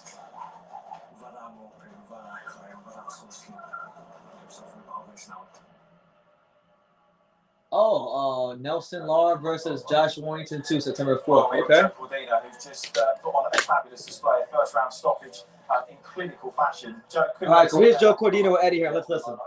So I told you, but I had a couple of interviews this week, and I said exactly what Conor. I've been crushing it in the gym, and it showed 5 months. So yeah, I got the job done, and that's the main thing. And well, it turns out it was a good decision to have the hand surgery. And you said you were learning how to really turn through those shots and sit down on the power. We saw that tonight, didn't we? Yeah, everything me and Tony been working on in the gym, it just showed in the 50-odd seconds that I was in it. So yeah, it was a successful camp and a successful win. I know you don't take the criticism on board too much, but never nice when you get a kind of wave of the public talking about your last performance. It was a little flat. We know the context around that, but you wanted so desperately to put on a performance like that tonight. Yeah, of course. Like I said to Scott in an interview this week, I said at the criticism I'm getting, I only take criticism of people I go to for advice. He said Mean Machine is the worst nickname. Damn. Who's gonna win, Joshua or Bolotniks? I got Joshua Buatsi by 7th round stoppage. 7th round stoppage. Buatsi too skillful for him. I come out there with no cuts, no bruises, didn't get beat up. I won the fights, and that's the my thing. I won the fight comfortably and still got criticised, but it is what it is. I've breathed through British level, and now I want to move on to world level. Tough statement that, Eddie. He's so fresh. You could probably get him out in Leeds, couldn't you? Well, Leeds is ran, but I want to get him out quickly because listen, that's what people want to see. People want to see explosive performances. That's right. People talk about explosive performances. This is true. So right now, you check social media, you check, on the lips of every boxing fan watching tonight, they're talking about Joe Cordina, and that is so important. He's the only fighter from this card that I'm going to talk about because everybody else had a forgettable performance. Joe Cordina. Shot from the first bell. The key is momentum. He hasn't had the momentum, and that's why you saw a slightly rusty performance last time out. Been out of the ring for ages. COVID, hand surgery. Now it's all about building momentum. Tony and the guys said they want to move into a final eliminator as soon as possible. If that presents itself, great. I would love to see him go and have a week or two with his newborn son and then come straight back to the gym and try and get out twice this year. Where's Harry when you need him? Have you watched the Power of 50 Cent show? I watched like the first episode years ago when it came out, but I don't really watch much TV, to be honest. Levels above Hernandez, we know that, but he can reach those. But I know what it is. Those gears as well. So I truly believe he's a world champion in the weight team. What a division, the super featherweight division as well. If we can nick one more outing before that final eliminator, I'd be really happy. Joe, Eddie mentioned there your newborn son. You've been outnumbered by girls in the house for quite a few years now. And I know it's a bit of relief there with the boy. I bet you can't wait to get back. Yeah, I can't wait. So obviously, I've got 2 girls, Sophia and Valentina. And I've got a little. I mean, yeah, it's a great idea, and it makes for great scenery. But you gotta put some better fights on, man. I mean, Joe Cordina was amazing. I give Joe Cordina all the praise and all the credit in the world. He had an inferior opponent in the ring, and he treated him like that. That's all you can ask for in the ring. Yeah, I just but to get home, spend some time with my boy, and then. I don't know, man. Good for him. Good for him. Get a fight or into an eliminator. I just need to be active. If you do, it has a lot of sex. It has a lot of sex. 50 Cent has sex scenes. It's funny. Yo, are you sure this ain't Hyro? Because Hyro, my boy Hyro was just telling me about this the other day. He likes power. Brilliant performance there. Cool, man. I'm not gonna rewatch it, but I appreciate the information. He wants to be heard. That's how you do it. I mean, it doesn't get much louder and better than that. I mean, what's it, 52 seconds it was in the first minute. That's incredible. So, listen, Joe's pushing on now, and he's a world champion waiting to be made. So, it's just a matter of time, really. I mean, what a lovely right hand. He came out sharp, accurate. Yeah, man, Joe Cordina had that steak knife right hand. He literally spun Hernandez around. He said, look, he might have been a little bit rusty. He thought he had a good performance. Boom, right on the chin.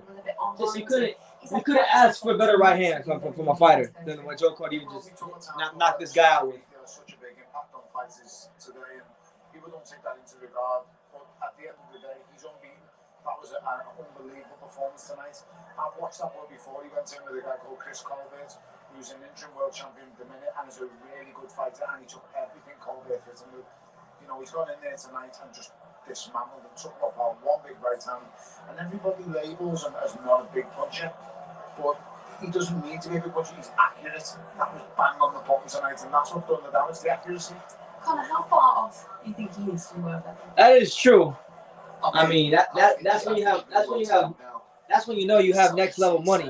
You know, these guys, these promoters go crazy because they got fights in soccer stadiums and soccer stadiums and all these different venues in America and around the world. Man, Eddie Hearn said, "I'm having this fight in my backyard."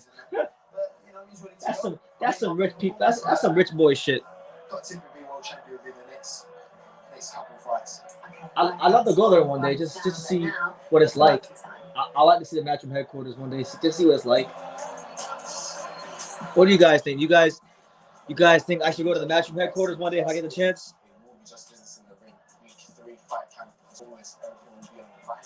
It's just business. Well, we talked a lot about Joshua Buatsi tonight, but we mustn't overlook the man in the opposite corner, hard-hitting Ricards Bolotniks, who has world title ambitions himself. My name is Richard, not Ricard. Not Ricard. I am a Richard. When I born, I was dying, and and my heart will sing. And my mother give me my name Richard because he was a lion. Richard, the lion card. Yeah, king. I was training for. I'll be honest, man. I looked at all three undercards for all three for Showtime, for DAZN, and for ESPN. And I'll be honest, nothing on these undercards really piqued my interest. I mean, there's a couple of fighters on like the ESPN undercard that I want to watch for personal reasons, but no crazy fights on the any of the undercards that I can think of. Everyone said I'm working so hard. So I don't know. The most interesting thing besides the main event on those cards is the fact that my future ex-girlfriend Sinisa Estrada is commentating. Other than that, you know, not much else. Not much else. Jose Abayan is the standout win for me. He was very good in that fight, very, very strong. He comes forward. He's very good on the front foot, Laura. But the thing that I don't like in this fight is he doesn't do well going backwards. And I think with someone of Joshua Buatsi's caliber, he's going to have to go backwards at times in this fight. And I think that's where he's going to come unstuck. It's styles make fights. Joshua Buatsi, there's nothing he can't really do. He does everything really well. The basics he's got. I like Pacquiao and Casemiro too. Fantastic fighters. So he's always going to be live in the fight. You're going to need to build up some momentum ahead of a fight like this against Buatsi, aren't you? And at least he showed a lot of heart in those performances that we saw. What do you need to beat someone like Joshua? Confidence plays a massive part, which you will have from being host at Burnley, so you top British domestic legends. Rigo is one ugly bastard. Buatsi, on the other hand, y'all hating. As he said in whole week, hating on Rigo. Stop hating on Rigo, man. And you love to be there in the fight. So I think it's going to be a tough match work for Buatsi, but I believe Buatsi will come through with flying colours. That's funny. Well, Ricards Bolotniks represents a very viable threat for Buatsi. All right, so the main event. Getting real close to that main event. All the sparring sessions on the undercard have been completed. Headlining always gives me a buzz. I don't take it for granted at all. My biggest motivation right now, Bolotniks. It has to be. When I'm laying in bed, I'm like, this guy's working hard, so let me get out, put on my trainers, get the road work in, come to the gym, work hard. Preparing for my second fight out here. Still taking some time to get used to it. It's not like England, but I'm definitely in the right place to learn what I need to learn and to be fully equipped. Okay. Yeah. Every day is a learning day here. There's not a day that I come here and then I leave and I'm thinking, oh, what did I learn today? Like every day I learn things, and as a student, I'm excited because I'm thinking I'm going gym today. I'm not gonna get bored. Yeah, man. Look, I think Rigo now has enough in his legs to control the fight with his legs, and he didn't line Casemiro up with something with that left hand. And Casemiro is not exactly the best fighter as far as his chin is concerned. So I feel like the better fighter of the two is Rigondeaux. And I think Casemiro will get frustrated if he can't land anything on Rigondeaux in the first 3 or 4 rounds. So yeah, I'm going Rigondeaux. But you can never ever underestimate somebody who can punch like Casemiro. I mean, the guy has abnormal power for his size. I saw him train last year in Miami at Mundo Boxing Gym, and unreal the sound the bags and the pads make when he touches them. For a guy that's not much bigger than me. I mean, I don't think he is bigger. I think I'm bigger than Casemiro, actually. And that's how I remain. Yes, sir. We added more weight. Get strong. Different fighters get geared up differently.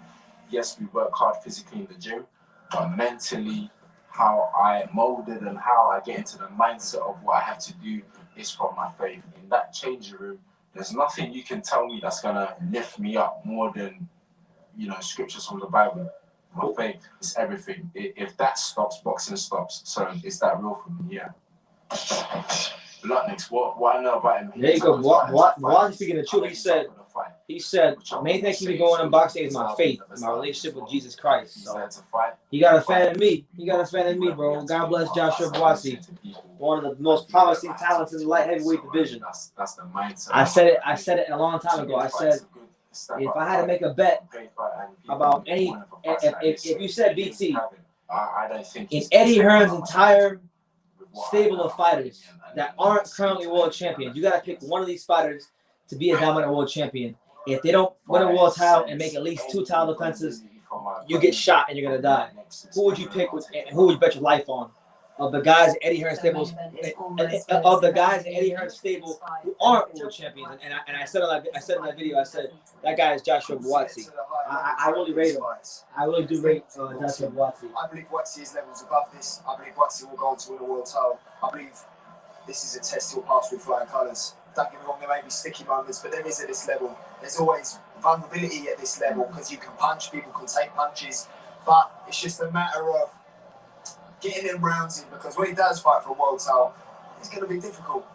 Question in terms of what he's been asked so far, that Kalic fight, there was some sort of questions that we haven't really seen him be asked before. His first good check, Laura, it wasn't a serious one. He didn't have to go to the well, but it was a good check. And it let us know that he's there for the fight. When things started to get hard, his eye was swollen, took a few bangs in the fight, it just lets us know that he wants it as much as he says he does. And as I say, it's a barometer of where. Yeah, I really think if Casemiro, my opinion on the fight is if Casemiro can't tag him early, like if that fight goes 4 or 5 rounds and Casemiro hasn't really put any sort of significant punishment on him, I think it's I think that he's gonna lose and lose handily, to be honest.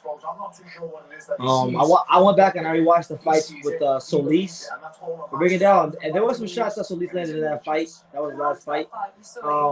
But I mean, he still controlled the fight with his feet, and he was still when he decided to sit down and really throw that straight left hand with conviction, he hurt Solis. So I look at this kind of similar to that. Listen, I'm the first to know that living my family in Australia, you have to make sacrifices in life to get ahead. Nothing good come out of comfort zones, ever in life, growth. So he's now taking himself out, and I'm sure that's out of his comfort zone, but that's how you grow, and it'll enable him to grow. And I'm talking from experience. If there's anything I know, is you miss your family. It has to be worth it. The sacrifice has to be worth it, because I could never live on myself if it wasn't. It has to be, and I'm sure that'll show tonight. Let's get into it then. Conor Benn's a good commentator. I give him that. I like Conor Ben talking on the microphone. He's got a lot of charisma. But for Joshua Buatsi, as we know, it's just business. extremely compassionate individual. But I'll tell you what, when the first round goes, a completely different beast. Joshua Buatsi, one of the brightest stars in world boxing, the fight of his career, final eliminator for the world title. All right, so main event. Right there, champ. It's going to be fireworks. I don't think he's got anyone like myself at all. I have to show up, I have to perform, I have to do well. I'll be there. Every round, I'll be there. You get your last minute predictions in for this main event with Buatsi and Bolotniks. You know, let me know what you think. It's game over. I'll take him out, man. August 14th, main event, last fight. I'll put it all on the line. Nothing's gonna break me. I'm gonna have to really dig deep. It's just business. He said it's just business. He said It's just business. nothing personal, strictly business on his Italian mafioso. Friggin' And what a way to finish it off. What do you expect from this one, Tony? I expect fireworks. I think Bolotniks will come out, try and put it on JB. But I expect man, Daniel says Bolotniks for the win. Julio says Martinez says hopefully Rigondeaux destroys Casemiro. Well, I like the both. I'm a fan of both. But I'm going Rigondeaux. An old head on young shoulders, technically very good. And with the addition of Virgil Hunter in the corner, it's a bit of a masterstroke, if I'm being honest. He's really, really good. He is one of the very few teachers that are left in boxing. We've heard a lot from Joshua and the way that he's prepared. What do you guys make of Virgil Hunter? What do you guys think of Virgil Hunter being Buatsi's trainer? Because I've never ever rated Virgil Hunter as a trainer apart from Andre Ward. I actually think he's one of the most overrated trainers in the whole sport. But that's just me. What do you guys think? Yeah, my prediction, I have it in the little ticker down there. I've got Buatsi by 7-round TKO. David took the lion's head clean off. So and he's filled with that rage, and he's going to go in there and he'll deliver. And he has faith in God that whatever his will is, his will be done. So I'm talking from a spiritual view because I understand. I go to church. Yeah, so when I go in there, I go, God, your will be done. I know your will is for me to win. I know it is because you have brought me this far to then turn your back on me, so to speak. So I'm a man of faith, so I can just relate to that. There you go. Yeah. It's amazing to hear. Like, I wish I could be part of something like that. It's just that so many things. Yeah, everyone's different, but to have that belief is so strong and so powerful. And for JB, what he said this week, you know, listening to Bible scriptures as they're being shouted at and instructed there. You know, every fighter, what makes each fighter tick is different. I would listen to blast and rap music and want to end the world. But then he's listening to the Bible. It's amazing. So it just shows and gives everybody else that we're all from different perspectives and we're all different in there. And what makes every person tick isn't right, isn't wrong. It's just that we're different. Okay, we've all waited patiently for this, so let's get into Conor Ben, a man of faith. Freaking, what's his name? Buatsi, man of faith. Jesus gang in the house. You feel me? Can Joshua Buatsi match the stunning performance of his Olympic teammate Joe Cordina up against Ricards Bolotniks here? Bolotniks with a patchy record, but on a run of very impressive wins. All right, so Buatsi versus Bolotniks. Gonna be a great fight, hopefully. You know, I think Buatsi would dispatch him pretty soundly. I don't see why he would lose to Bolotniks. Bolotniks is a European level fighter. You know, he's on a little win streak. He's coming off of a good win against Hosea Burton, but Buatsi is much better than the Hosea Burtons of the world. So I expect Buatsi to go in there and show his class and his level in this fight.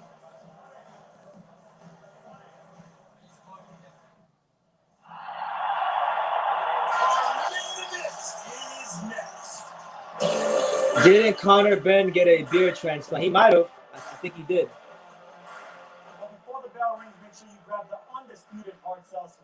Truly hard seltzer. We have 27 flavors and are the only hard seltzer to enjoy when watching fights on DAZN. Truly hard seltzer. Big flavor for the biggest events in boxing.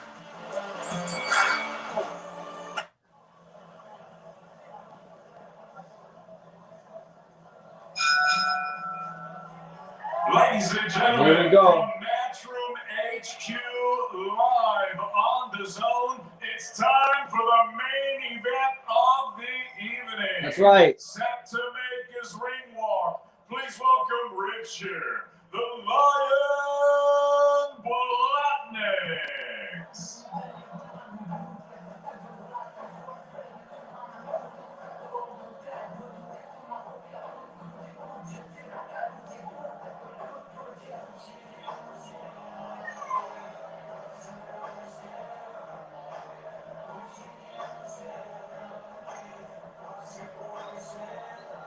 All right, so here he comes, Richard Bolotniks, trying to upset one of the golden boys of the Matchroom stable.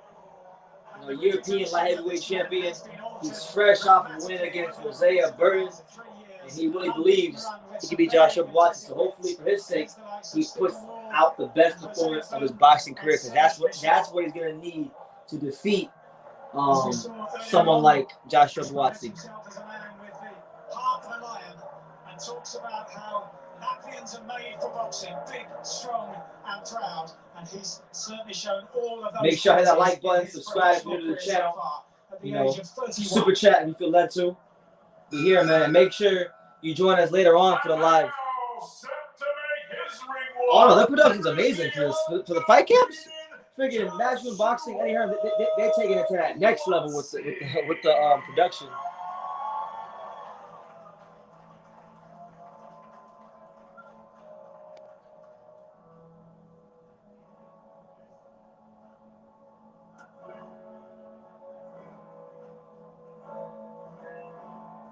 You got the drones flying over the thing. It's crazy.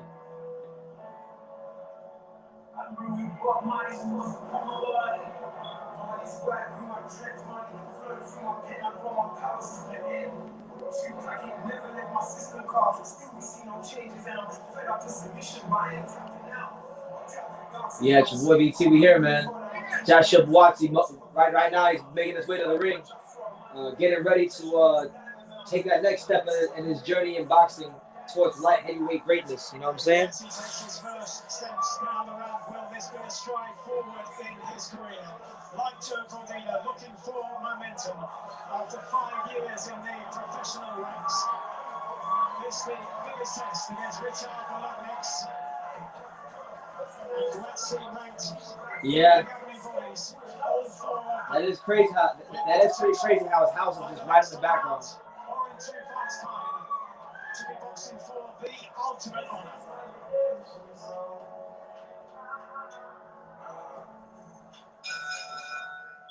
Ladies and gentlemen, good evening and welcome to Matchroom headquarters here in Brentwood, Essex, England. We are live on DAZN for the main event of the evening.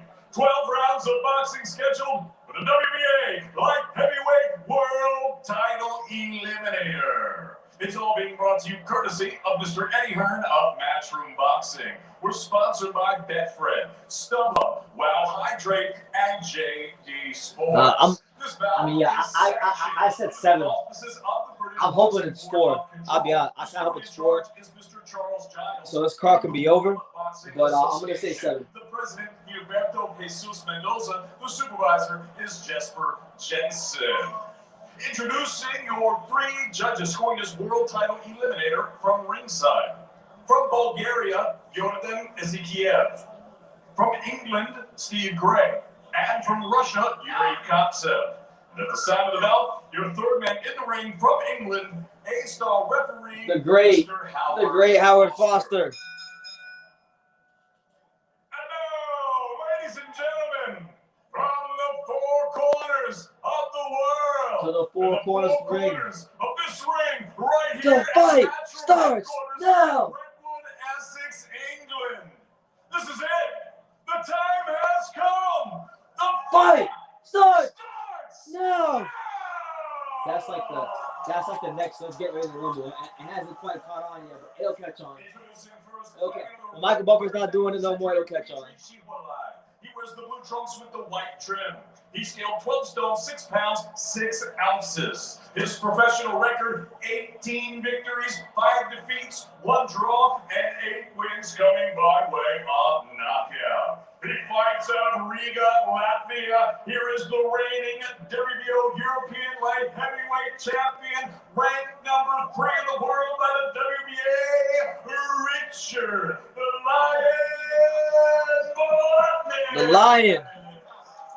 So here we go, man. Here we go. Put the computer down. Let's go. Finally, it's taken us 3 hours, but we finally got into something. Yeah, Joe Cordina did a great job. He had to perform to the card. Here he is, man. Joshua Buatsi from Croydon. Straight out of Croydon. Croydon, stand up. We got anyone from Croydon here? London. 14 fights, 14 victories, 12 of them coming by way of knockout. Fighting out of Croydon, London, England. Here's the 2016 Olympic bronze medalist, ranked number 2 in the world by the WBA, and the reigning and undefeated WBA International Light Heavyweight Champion, Joshua Buatsi.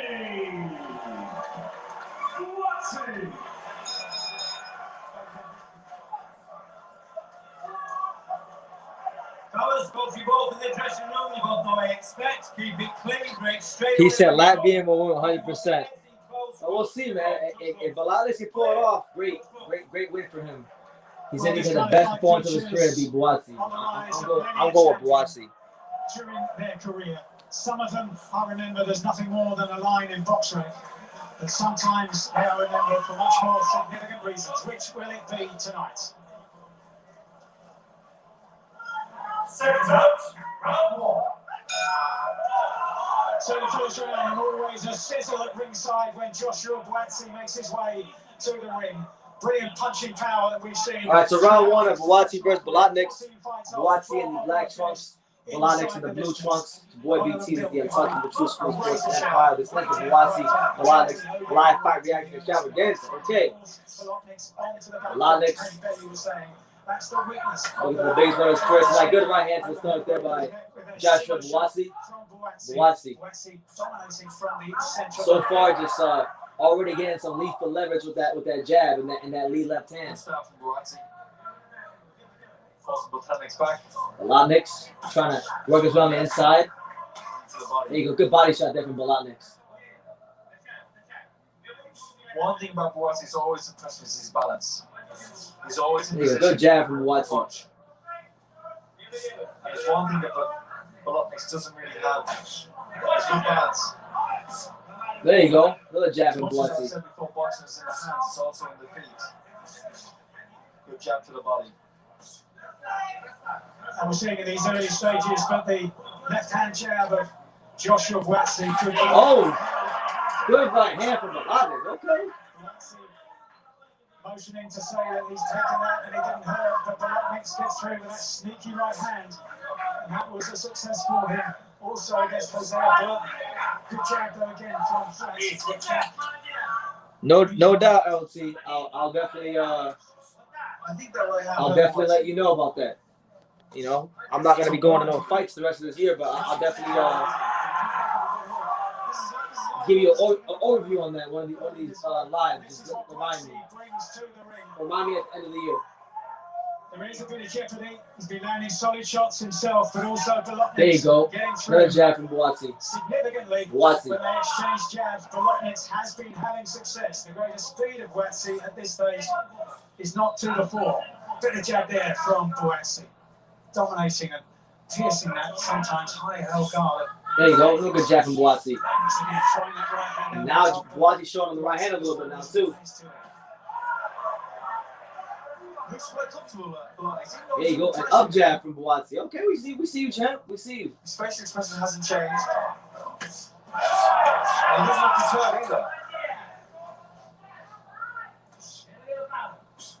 And he's starting to jab to the body too. Look at the setup that overhand right.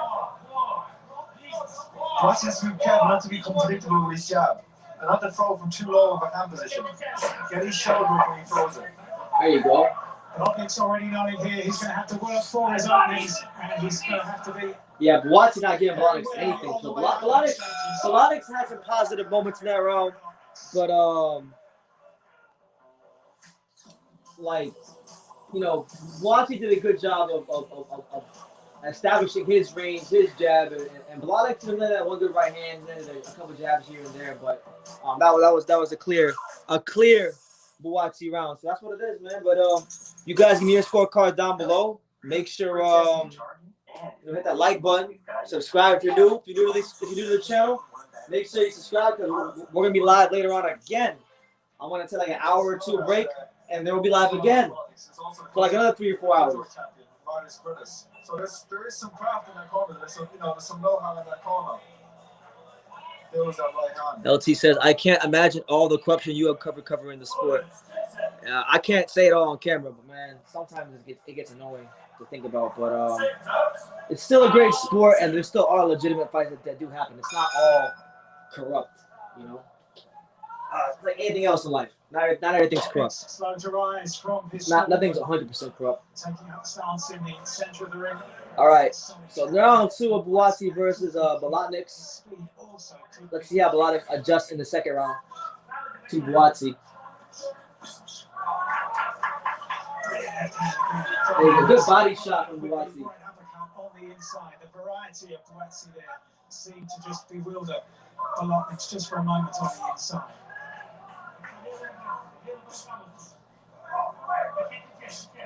Make another jab from Buatsi, feints. One thing that I like from Bolotniks is still jabbing his way on the inside.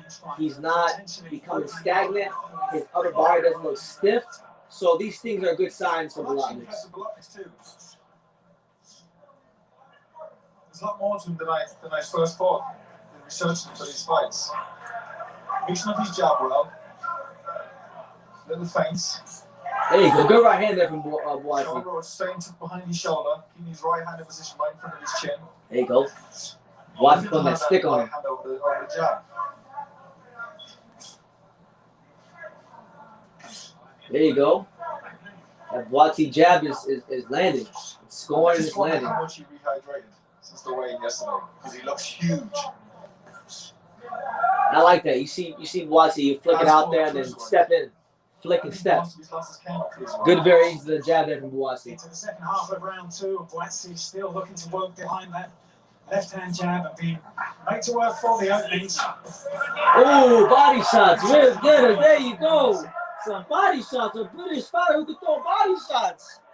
Let's go, champ.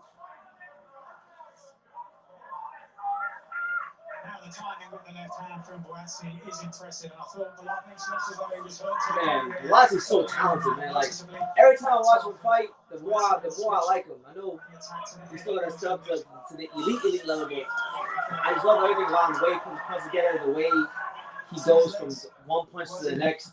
Very, very smart fighter. But this is an impressive round by him, the way he's fighting. And I mean, I think he's the kind of fighter like if he puts it all together, he'll be the best fighter. He has a chance to be the best fighter in Britain. Unless you count Josh Taylor as part of Britain, because I know Scotland is part of the UK and Britain's a country. So yeah, from Britain, from England, I think he had the best. I think he got a chance. He put it together to be the best fighter for England. Good shot there from Bolotniks. Just got caught in the high there. Well, there you go. Beautiful catch and shoot. Bolotniks threw a jab to the stomach. Buatsi caught it, and with the same hand threw a left hook. So 2 rounds to nothing. Joshua Buatsi, he's in firm control right now, but it's your boy BT, the untouchable True School Sports Empire. Make sure y'all smash that like button. Definitely hit that subscribe button. If you're really feeling generous, hit that super chat button and support your boy. You know what I'm saying? Good fight so far.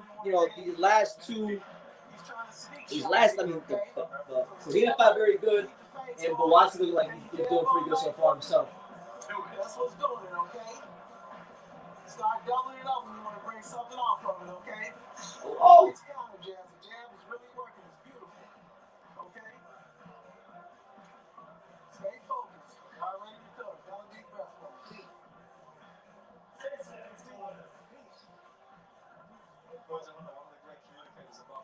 Virgil Hunter with some great instructions. Some great instructions from Virgil. I think Buatsi will beat Zoro. The great man decided to relocate to the United States after a tough night against Marco Kalic. And this looks potentially like it could be another real test for Buatsi also. There you go. Buatsi did a good job putting that stick on Bolotniks. first 2 rounds, but that second round produced, in particular, really impressive work behind the left hand from Buatsi.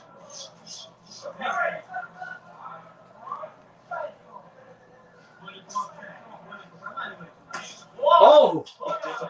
Good left hook from Bolotniks. Bolotniks does some nice things. Definitely, I can definitely say about Bolotniks. If this is your first time watching the fight, he's a better fighter than his record will indicate. You know? This is really a dangerous fight for Joshua Buatsi. Bolotniks is showing me a lot more than what I've seen from him previously.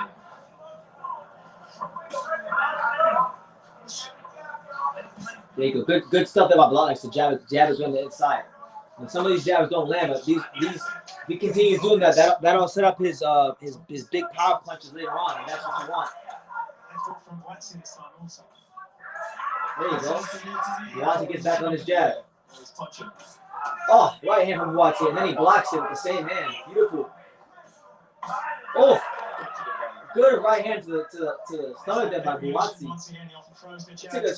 It took us 3 hours to finally see some damn body shots, but Buatsi throwing them. He ended up the rib dinner. Come on, champ. Come on, champ. We see you. We see you, Joshua. Buatsi, stand up. The Ghana, stand up. Friggin' UK, stand up. Virgil 100% because the jab is the key. Buatsi. There you go. Uppercut, jab, right. Oh my God. This is a good spell from Buatsi now. Looks to build on this inside the final minute of the 3rd round. Some good defense by Buatsi. Again, he catches it on the right glove. Better defensive work from Buatsi, getting wise to these attacks now from Buatsi.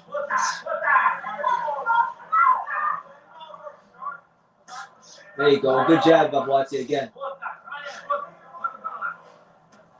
And he's changed levels.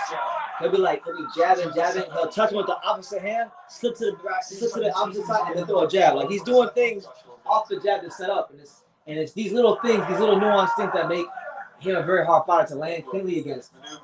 And he's maintaining, even though Bolotniks is doing some good things, and he's not overmatched or a bum by any means. Buatsi's still finding a way to be that much better and show that their quality better than him.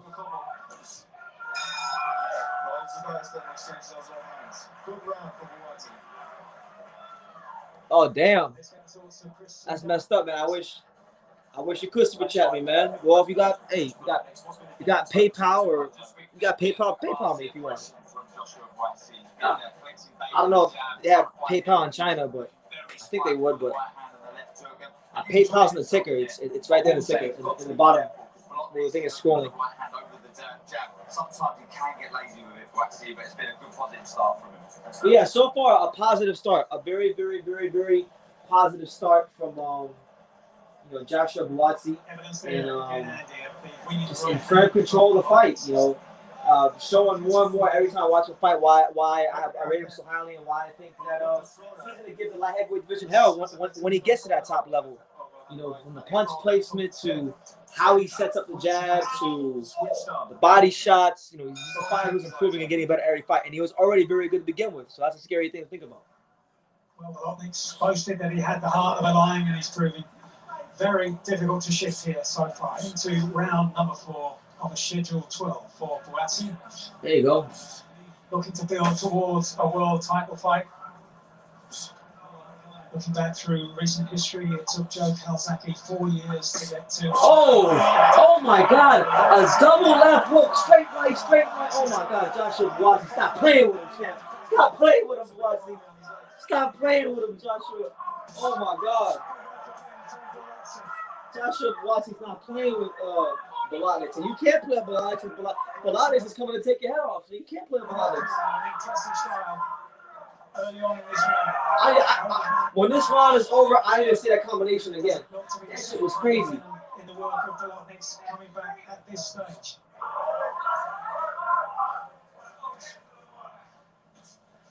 There you go.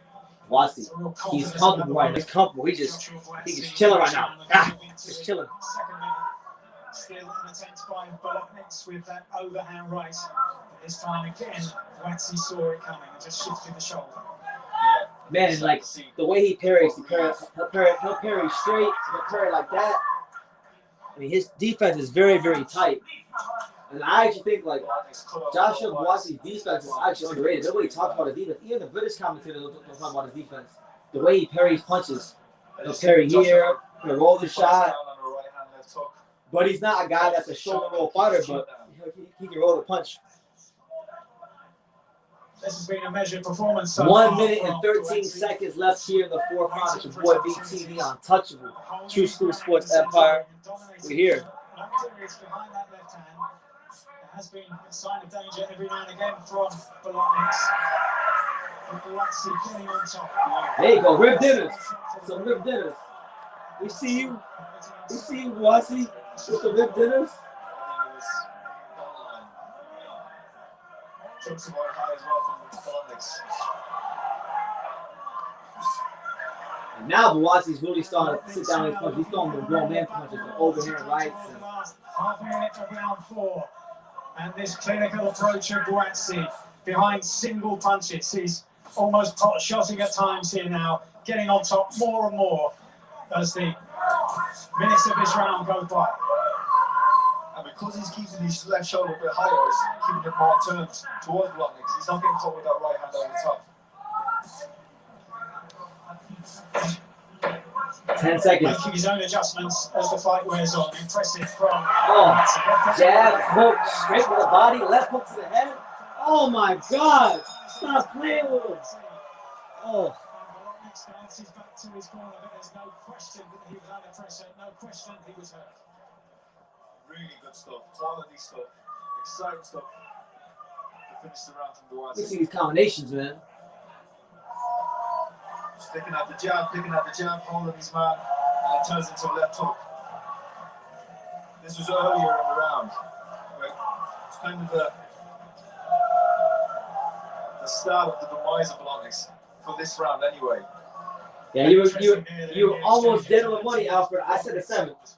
I mean, we still got a little bit of time to go before we hit the 7th round, but I'm looking at that 7th round still. So my prediction is still it's still a possibility.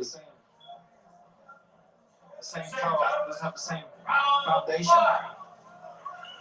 Make sure y'all smash that like button, subscribe if you're new to the channel. I was saying earlier how it's been a very interesting card. It was really garbage early on. It's getting pretty good late. 4 years, Carl Froch 6 years, Ricky Hatton took 8 years to get to the 9th when he beat Kostya. Joshua Buatsi now 4 years into his professional career, 5 after his bronze medal success in Rio. All careers interrupted by the pandemic, but now looking like Joe Cordina to inject some real momentum into his career now. Maybe only a couple of fights away. Joshua Buatsi with the subtle body shot there. Dismiss the threat of Ricards Bolotniks. He's come out with there you go. Another jab from Buatsi. 5th round. You're not the same snap, but a little bit more consistency from Bolotniks. Badly marked around the face, battle worn. The result of some of his previous contests and not just here tonight. Damage on damage.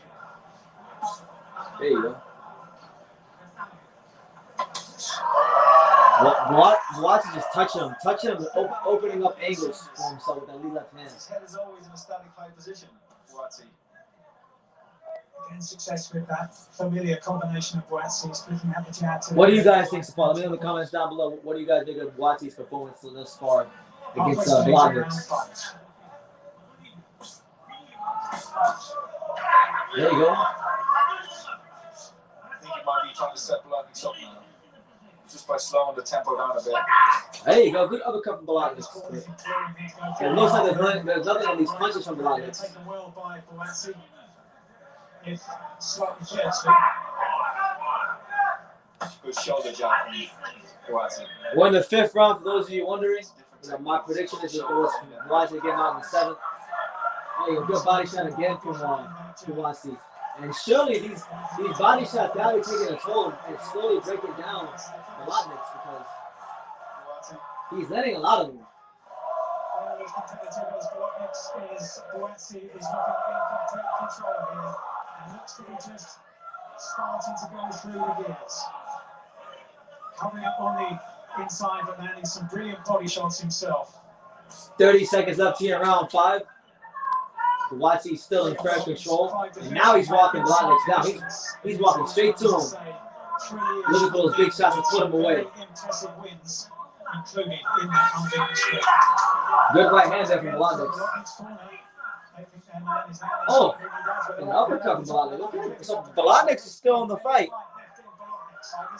And he's still throwing punches. His spirit hasn't been broken. He's not discouraged. All right, so through 5 rounds, we're getting a clinical shot to the chin from Buatsi.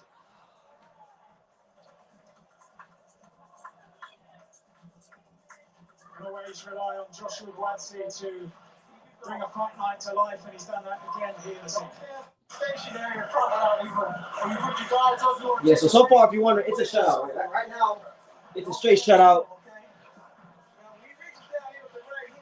Biev would have got Bolotniks out of there by now. Buatsi needs to make a statement.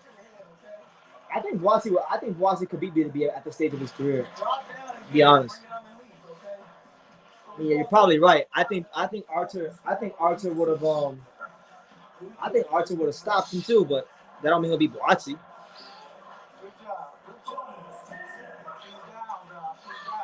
And I think Buatsi's making a statement to me because he's showing me a lot in this fight. He's showing you different types of jabs, different types of parrying with punches, different counters.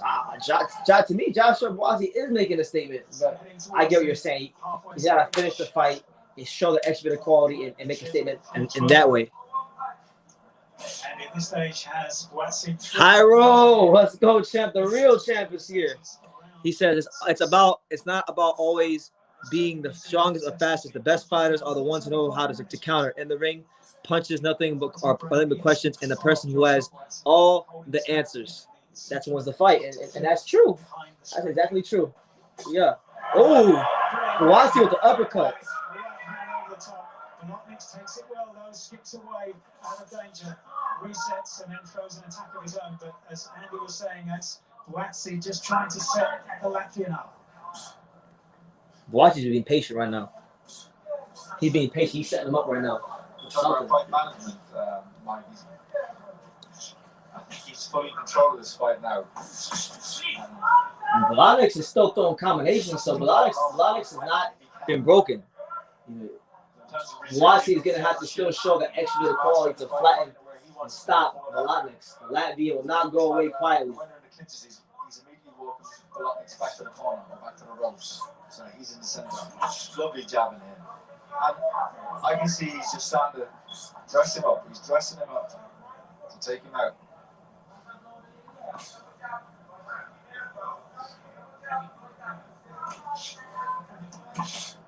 Oh!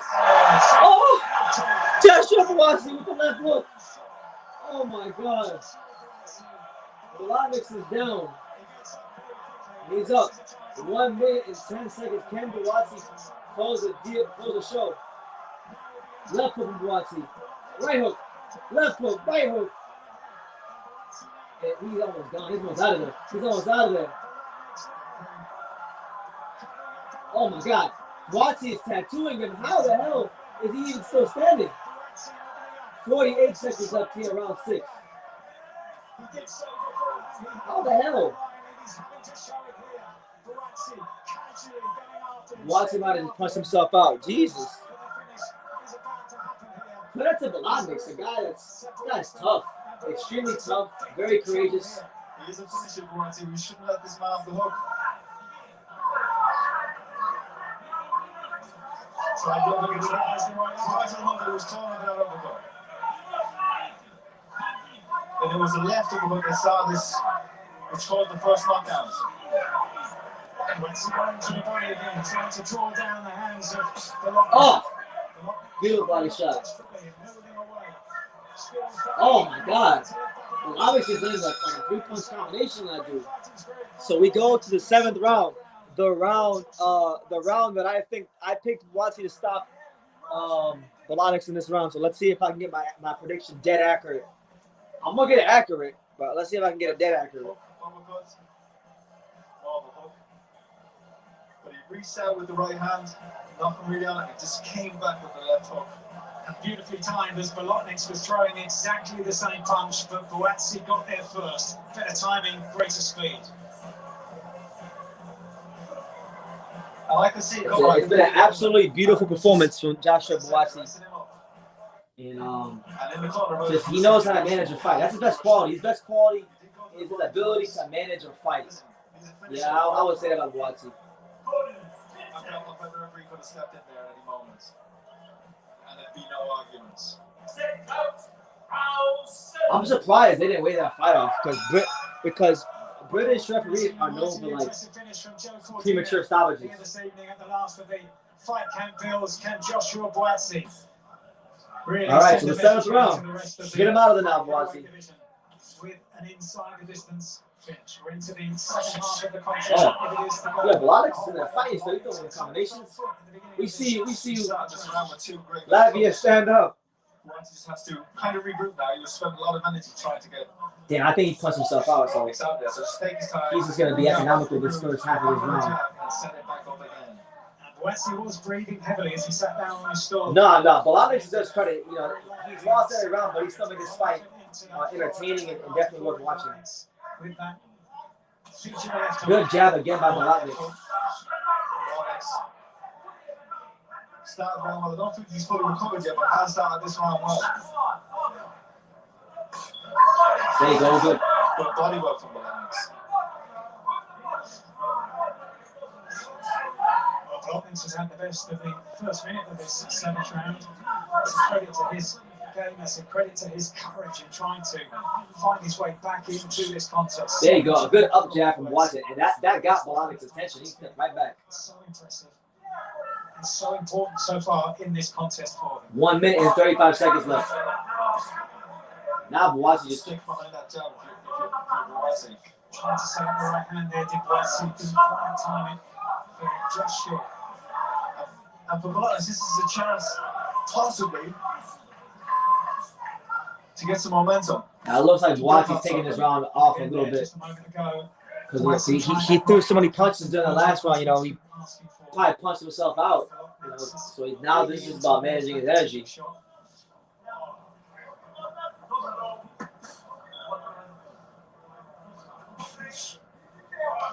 Quite around so far for Buatsi. Yeah, but he can explode at any second.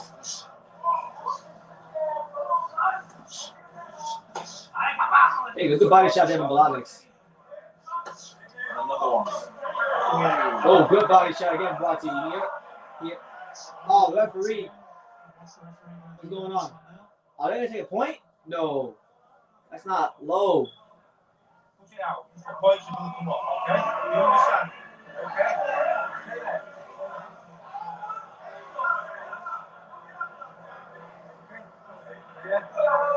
All right. So 35 seconds left in the 7th round. Buatsi gets a warning for a low blow. Although I thought it was a good shot. Bolotniks started to land some punches.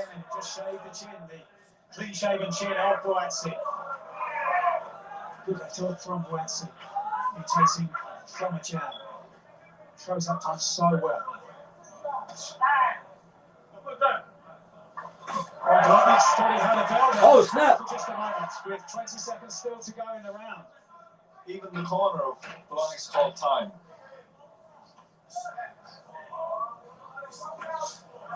Good counter right hand from Bolotniks over the jab. There it is. So my prediction won't be that accurate this time. I watched the 7th. He decided to take that round off. So go figure. But you know he's winning right now. I think Buatsi's won. I haven't won. I thought he won every round, but I can see a round for Bolotniks. What do you guys think?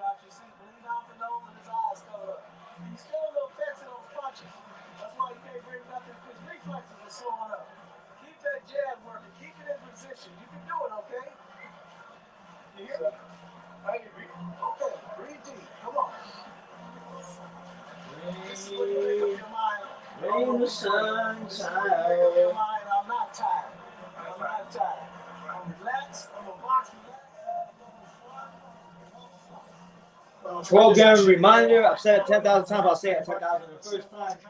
I will be live for the Ricards Bolotniks Virgil Ortiz fight, so make sure you guys tune in for that. It's going to be a very fun, momentous occasion, so don't miss out.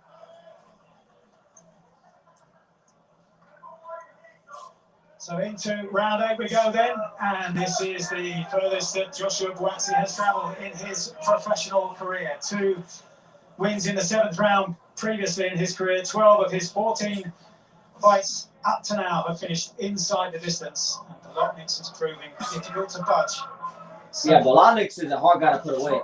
Oh, good overhand by Buatsi. Oh, and this might be it. This might be time because those overhand rights got the attention of Bolotniks. Oh, God. Bolotniks comes back and lands punches of his own. You got to give him credit. You know, he's throwing enough punches to still be a threat in the fight. And that's, you know, considering what he's taken so far, that's saying something.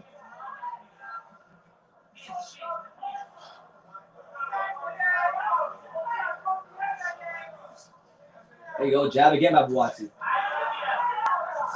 It's a fantastic test for Buatsi because I've seen fighters, young fighters, in the position he's in. Man, way to roll the punch by Buatsi.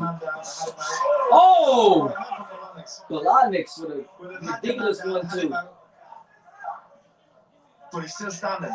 But like, it looks like it didn't even affect Buatsi. It's a little bit of a good check now for Buatsi. Even though he's in control, when he wants to be. A jab. Bolotniks is still in this fight and he's still coming and he's landing 2 of the best punches in this round. And Bolotniks appears to be growing in confidence despite that. Yeah, how the hell is Bolotniks getting better the more he gets hit? It's ridiculous. And he's had damage to that left eye for much of the contest, but he's still firing back here. And Buatsi has to get back on top behind that left hand.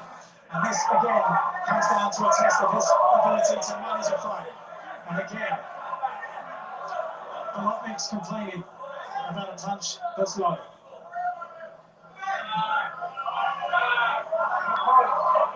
Oh, wow.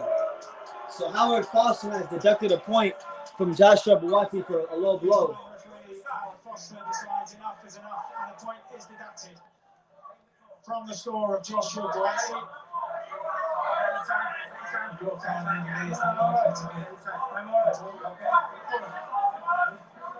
Depends how the final rounds close out. All right, last minute of the 8th round. Richard Bolotniks will just not go away. Last minute then of the 8th round, and still Bolotniks holding his ground in the centre of the ring. And there's still momentum in his work, and there's still real desire. Beginning to open up now. There you go, another jab by Buatsi. Time to complain. Steps forward again, tries that left hand, but it's shy of the distance. As I said, this is all a test. Hard.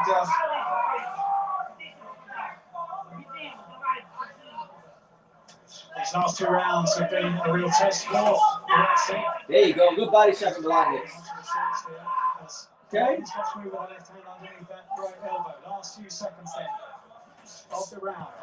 Bolotniks still sneaking in that right hand. Right, so Bolotniks has grinded his way through 8 rounds, and he's still having his fair share of moments. Like, he's not going away quietly. He's not an easy fight for Buatsi. It was a great end to the 6th round for JB, but I do think he's punched himself out. Yeah, Buatsi looks like at this point he's just managing his stamina. And Bolotniks is not going away. So, you know, a really good stern test at this stage of Joshua Buatsi's career.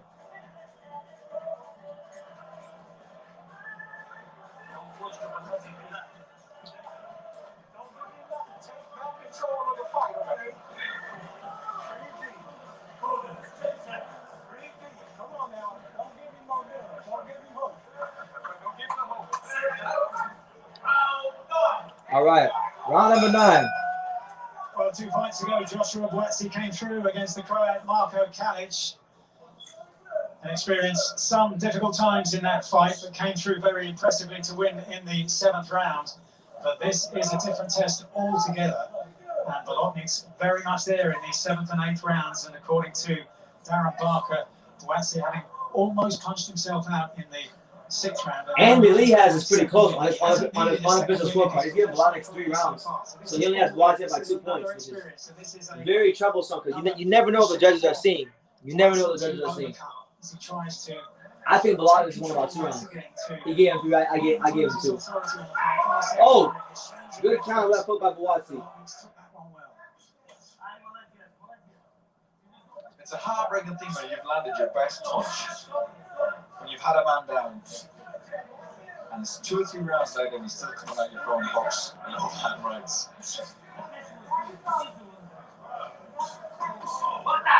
Better work from Buatsi. But Bolotniks looks quite comfortable now, doesn't he? There you go, good double jab there by Buatsi.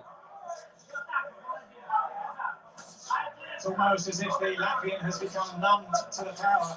And he's taking those shots now, the ones that were troubling him earlier in the contest. Bolotniks is just growing in confidence. The more the fight goes on. No question he was hurt, and he did get up quickly, and now he's opening up. Yeah, and this is valuable experience Buatsi's getting. He has to find a way to grind his way through this fight. He's going to learn the noble art on how to grind your way through a fight when you got a guy in front of you that just won't go away. Buatsi's accustomed to guys getting punched in the mouth and folding at the first sign of adversity. Bolotniks is not one of these guys. He's not one of these fighters. Holyfield always used to say that the great test of a fighter comes when he's tired. Everyone can do the fancy skills and the impressive stuff when you're on top.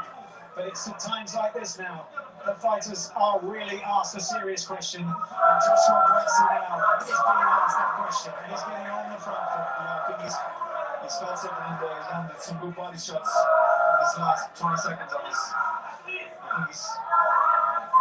he's heard the wind wide up the tennis as he's just been putting the pressure more to the body. Man, Bolotniks is just firing, man. He's doing a good job of just staying in the fight. Good job. Buatsi has a moment, but he doesn't allow Buatsi to sustain that momentum. He fires right back. And you're seeing why, he's a good veteran fighter. You're seeing why he was able to win a European title at minimum. A lot of fighters don't need to do that. So you're seeing why he beat Jose Burton.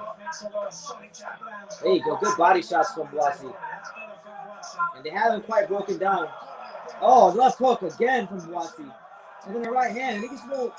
What's this guy made out of, bro? This guy just won't fall down. Big respect to Bolotniks, man. Tough son of a gun. Oh my God. Great work towards the end. Close the show. Let's do it now. You got that second win, I can tell. What do you think? You're in great shape. Great shape. Yes, sir. I know you're feeling good. I know you're feeling good, baby. I know it. I know it. Lionheart, bro. Bolotniks gets all the respect in the world. That man is lion-hearted. Tough. Tough as nails. And he was hurt towards the end of Bolotniks.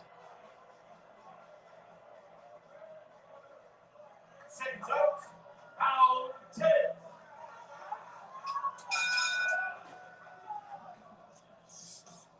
Good body shots from Buatsi. All right, so championship rounds. Strong start by Buatsi. This is part of the fight that separates the boys from the men. Take control again at the start of the 10th round. Potentially 3 rounds to go now for Buatsi. And this was billed as the biggest test of his career. Scoffed at by some, but it's proved to be just that. Looking to build momentum. There you go. Good double jab from Buatsi. Into his career. There you go. Double left hook on the guard from Buatsi. And Buatsi's trying to walk him down. He's trying to walk him down. There you go. A nice 1-2 on the inside from Bolotniks.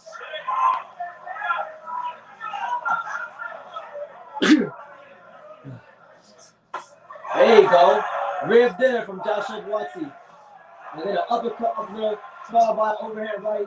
And he started to, this might be it. This might be it. And Bolotniks says, no, you are not going to stop me. And he's been hit often in this round, and there's still 1 minute and 45 seconds to go in this round 10. Bolotniks gamely once again firing back. That's exactly what we'd expect. But that was a big attack from Buatsi, forcing the Latvian back towards the ropes. Those single punches that almost look like combinations. Good work. Good jab from Buatsi again.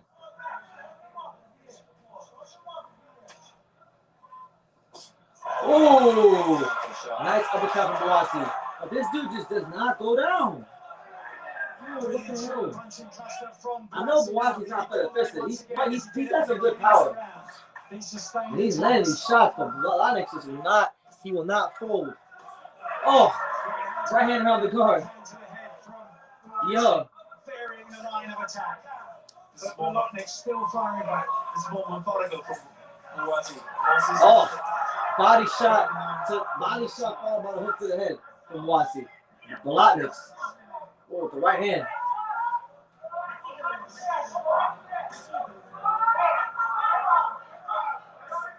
Bolotniks is so tired but refusing to wilt. Buatsi is having to call on reserves that he's never used before in his professional career. With half a minute to go in round number 10. Never been beyond the 7th. Unbelievable, this fight. So far as a professional, this is 15th professional fight. A whole new experience for Joshua Buatsi, and one that he will have learned already so much from.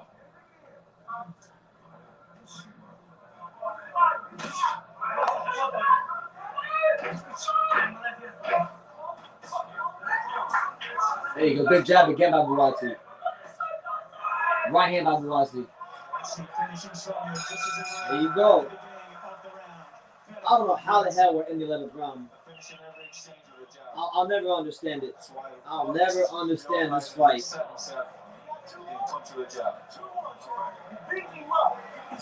You know, that's what he's doing right. Bolotniks, a lot of times when fighters get their ass kicked, you know, they stop throwing punches. They keep their hands at home, but that's not happening with him. You know, Buatsi can land the nicest counter or 4-punch combination, and Bolotniks fires right back. Nope. No waiting, no none of that.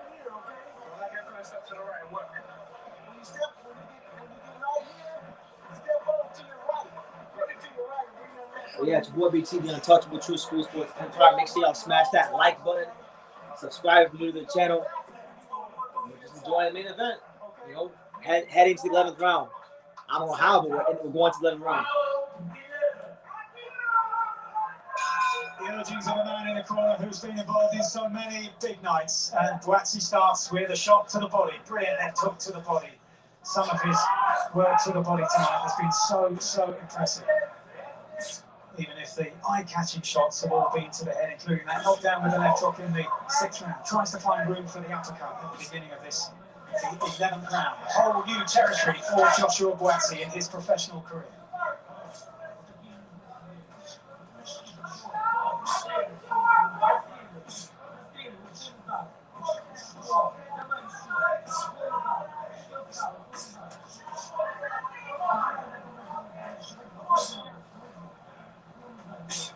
There you go. Good job from Buatsi.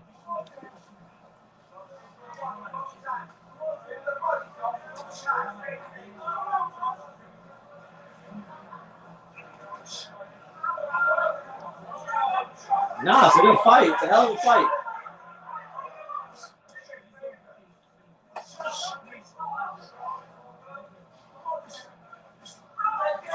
Buatsi's work rate has dropped noticeably so far at the start of this round as Bolotniks. There you go. Good jab again from Buatsi. Uppercut. Oh, just missed a big left hook. Those Hunter was saying to step to the right when he gets on the inside. Tries that left hook once again. Just grazed the chin at Bolotniks this time. Not landing with the same kind of effectiveness that he did earlier in the contest. Oh my God! How the hell did he? Yo, he let that left hook just fine. Nothing happened to him. Nothing's happening to Bolotniks. Yeah, the drug test this man. This guy's chin is. Where is this guy's chin held? There's a smirk on the Latvian's face, but he's taking heavy shots here. With a minute to go in round number 11. I just don't know if Buatsi has the energy to put together a sustained attack. These body shots from Bolotniks. Oh! And a big right hand from Buatsi, and that's it. That is all she wrote. That is the exclamation point from Joshua Buatsi. 11th round knockout. Oh my God. Yo, I gotta give Bolotniks a standing applause. I don't know how he got that far in the fight. I'm gonna give him a standing applause. And a beautiful performance from Joshua Buatsi. Beautiful performance. Amazing performance. Knocked him out the damn ring, basically. And a great learning experience from Buatsi. He got the best of both worlds. He got the experience that he needed, and he got the result that he wanted. So a beautiful scenario for Joshua Buatsi. The light heavyweight division better watch out. He's coming. That's a bad boy. That is a bad boy, that Joshua Buatsi. And he's had to dig deep time and again during that fight as Bolotniks took some heavy punishment but kept firing back until that final overhand right. And he's being looked after by the paramedics at ringside. Oxygen mask has been applied to his face. I think there was a certain element of exhaustion, being a little bit off balance, but also a thunderous right hand. So if you're just tuning in, you missed a hell of a fight. Joshua Buatsi. Baki, this fight's at light heavyweight. This is at 175. So Buatsi could fight Dmitry Bivol. He could fight Beterbiev. What do you guys think about those fights? Buatsi versus Beterbiev, Buatsi versus Bivol, Buatsi versus Gilberto Ramirez. Yeah. Same thing with Liam Williams. Liam Williams, another guy, tough, extremely tough guy who's not gonna fold. You know, you're gonna have to really do. You're gonna have to do what Buatsi just did. You're gonna have to literally land a punch that's gonna knock him out the ring. And look at the sportsmanship of Buatsi. Bolotniks deserves that. He raised Bolotniks' hand up because Bolotniks, an amazing performance, so courageous, fought his heart out, lion-hearted. I'm a fan. He's one a fan. Even though he lost, he is a fan. I'm a fan of his. I'm looking forward to when he fights again. He's one a fan of me. With his heart and his courage, and he made a mistake there when he was backing up. He pulled out with his hands down, and Buatsi hit him with that straight right hand. Got Badu Jack as well, 175. Buatsi carries his power through to the later stages of a contest, which could be important as he moves up in levels beyond this. Lennox was moving off. Wasn't expecting a punch from there. And maybe you couldn't see it with that swelling on the left eye. But it's just a really good punch. And also at that stage of the contest, didn't have the feet to get out of range and get out of the way. All the reflexes. Right, you finish. That's how you finish a fight. Take it out of the judge's hands and get a stoppage or a knockout. 2 fights now under the guidance of the great Virgil Hunter, and what an important decision in the career that could be for Joshua Buatsi. Great fight. This card started out pretty trash, but the main event and the co-main event definitely made up for it. So, not the worst show Eddie Hearns ever put on. It's quite a high percentage for landing punches.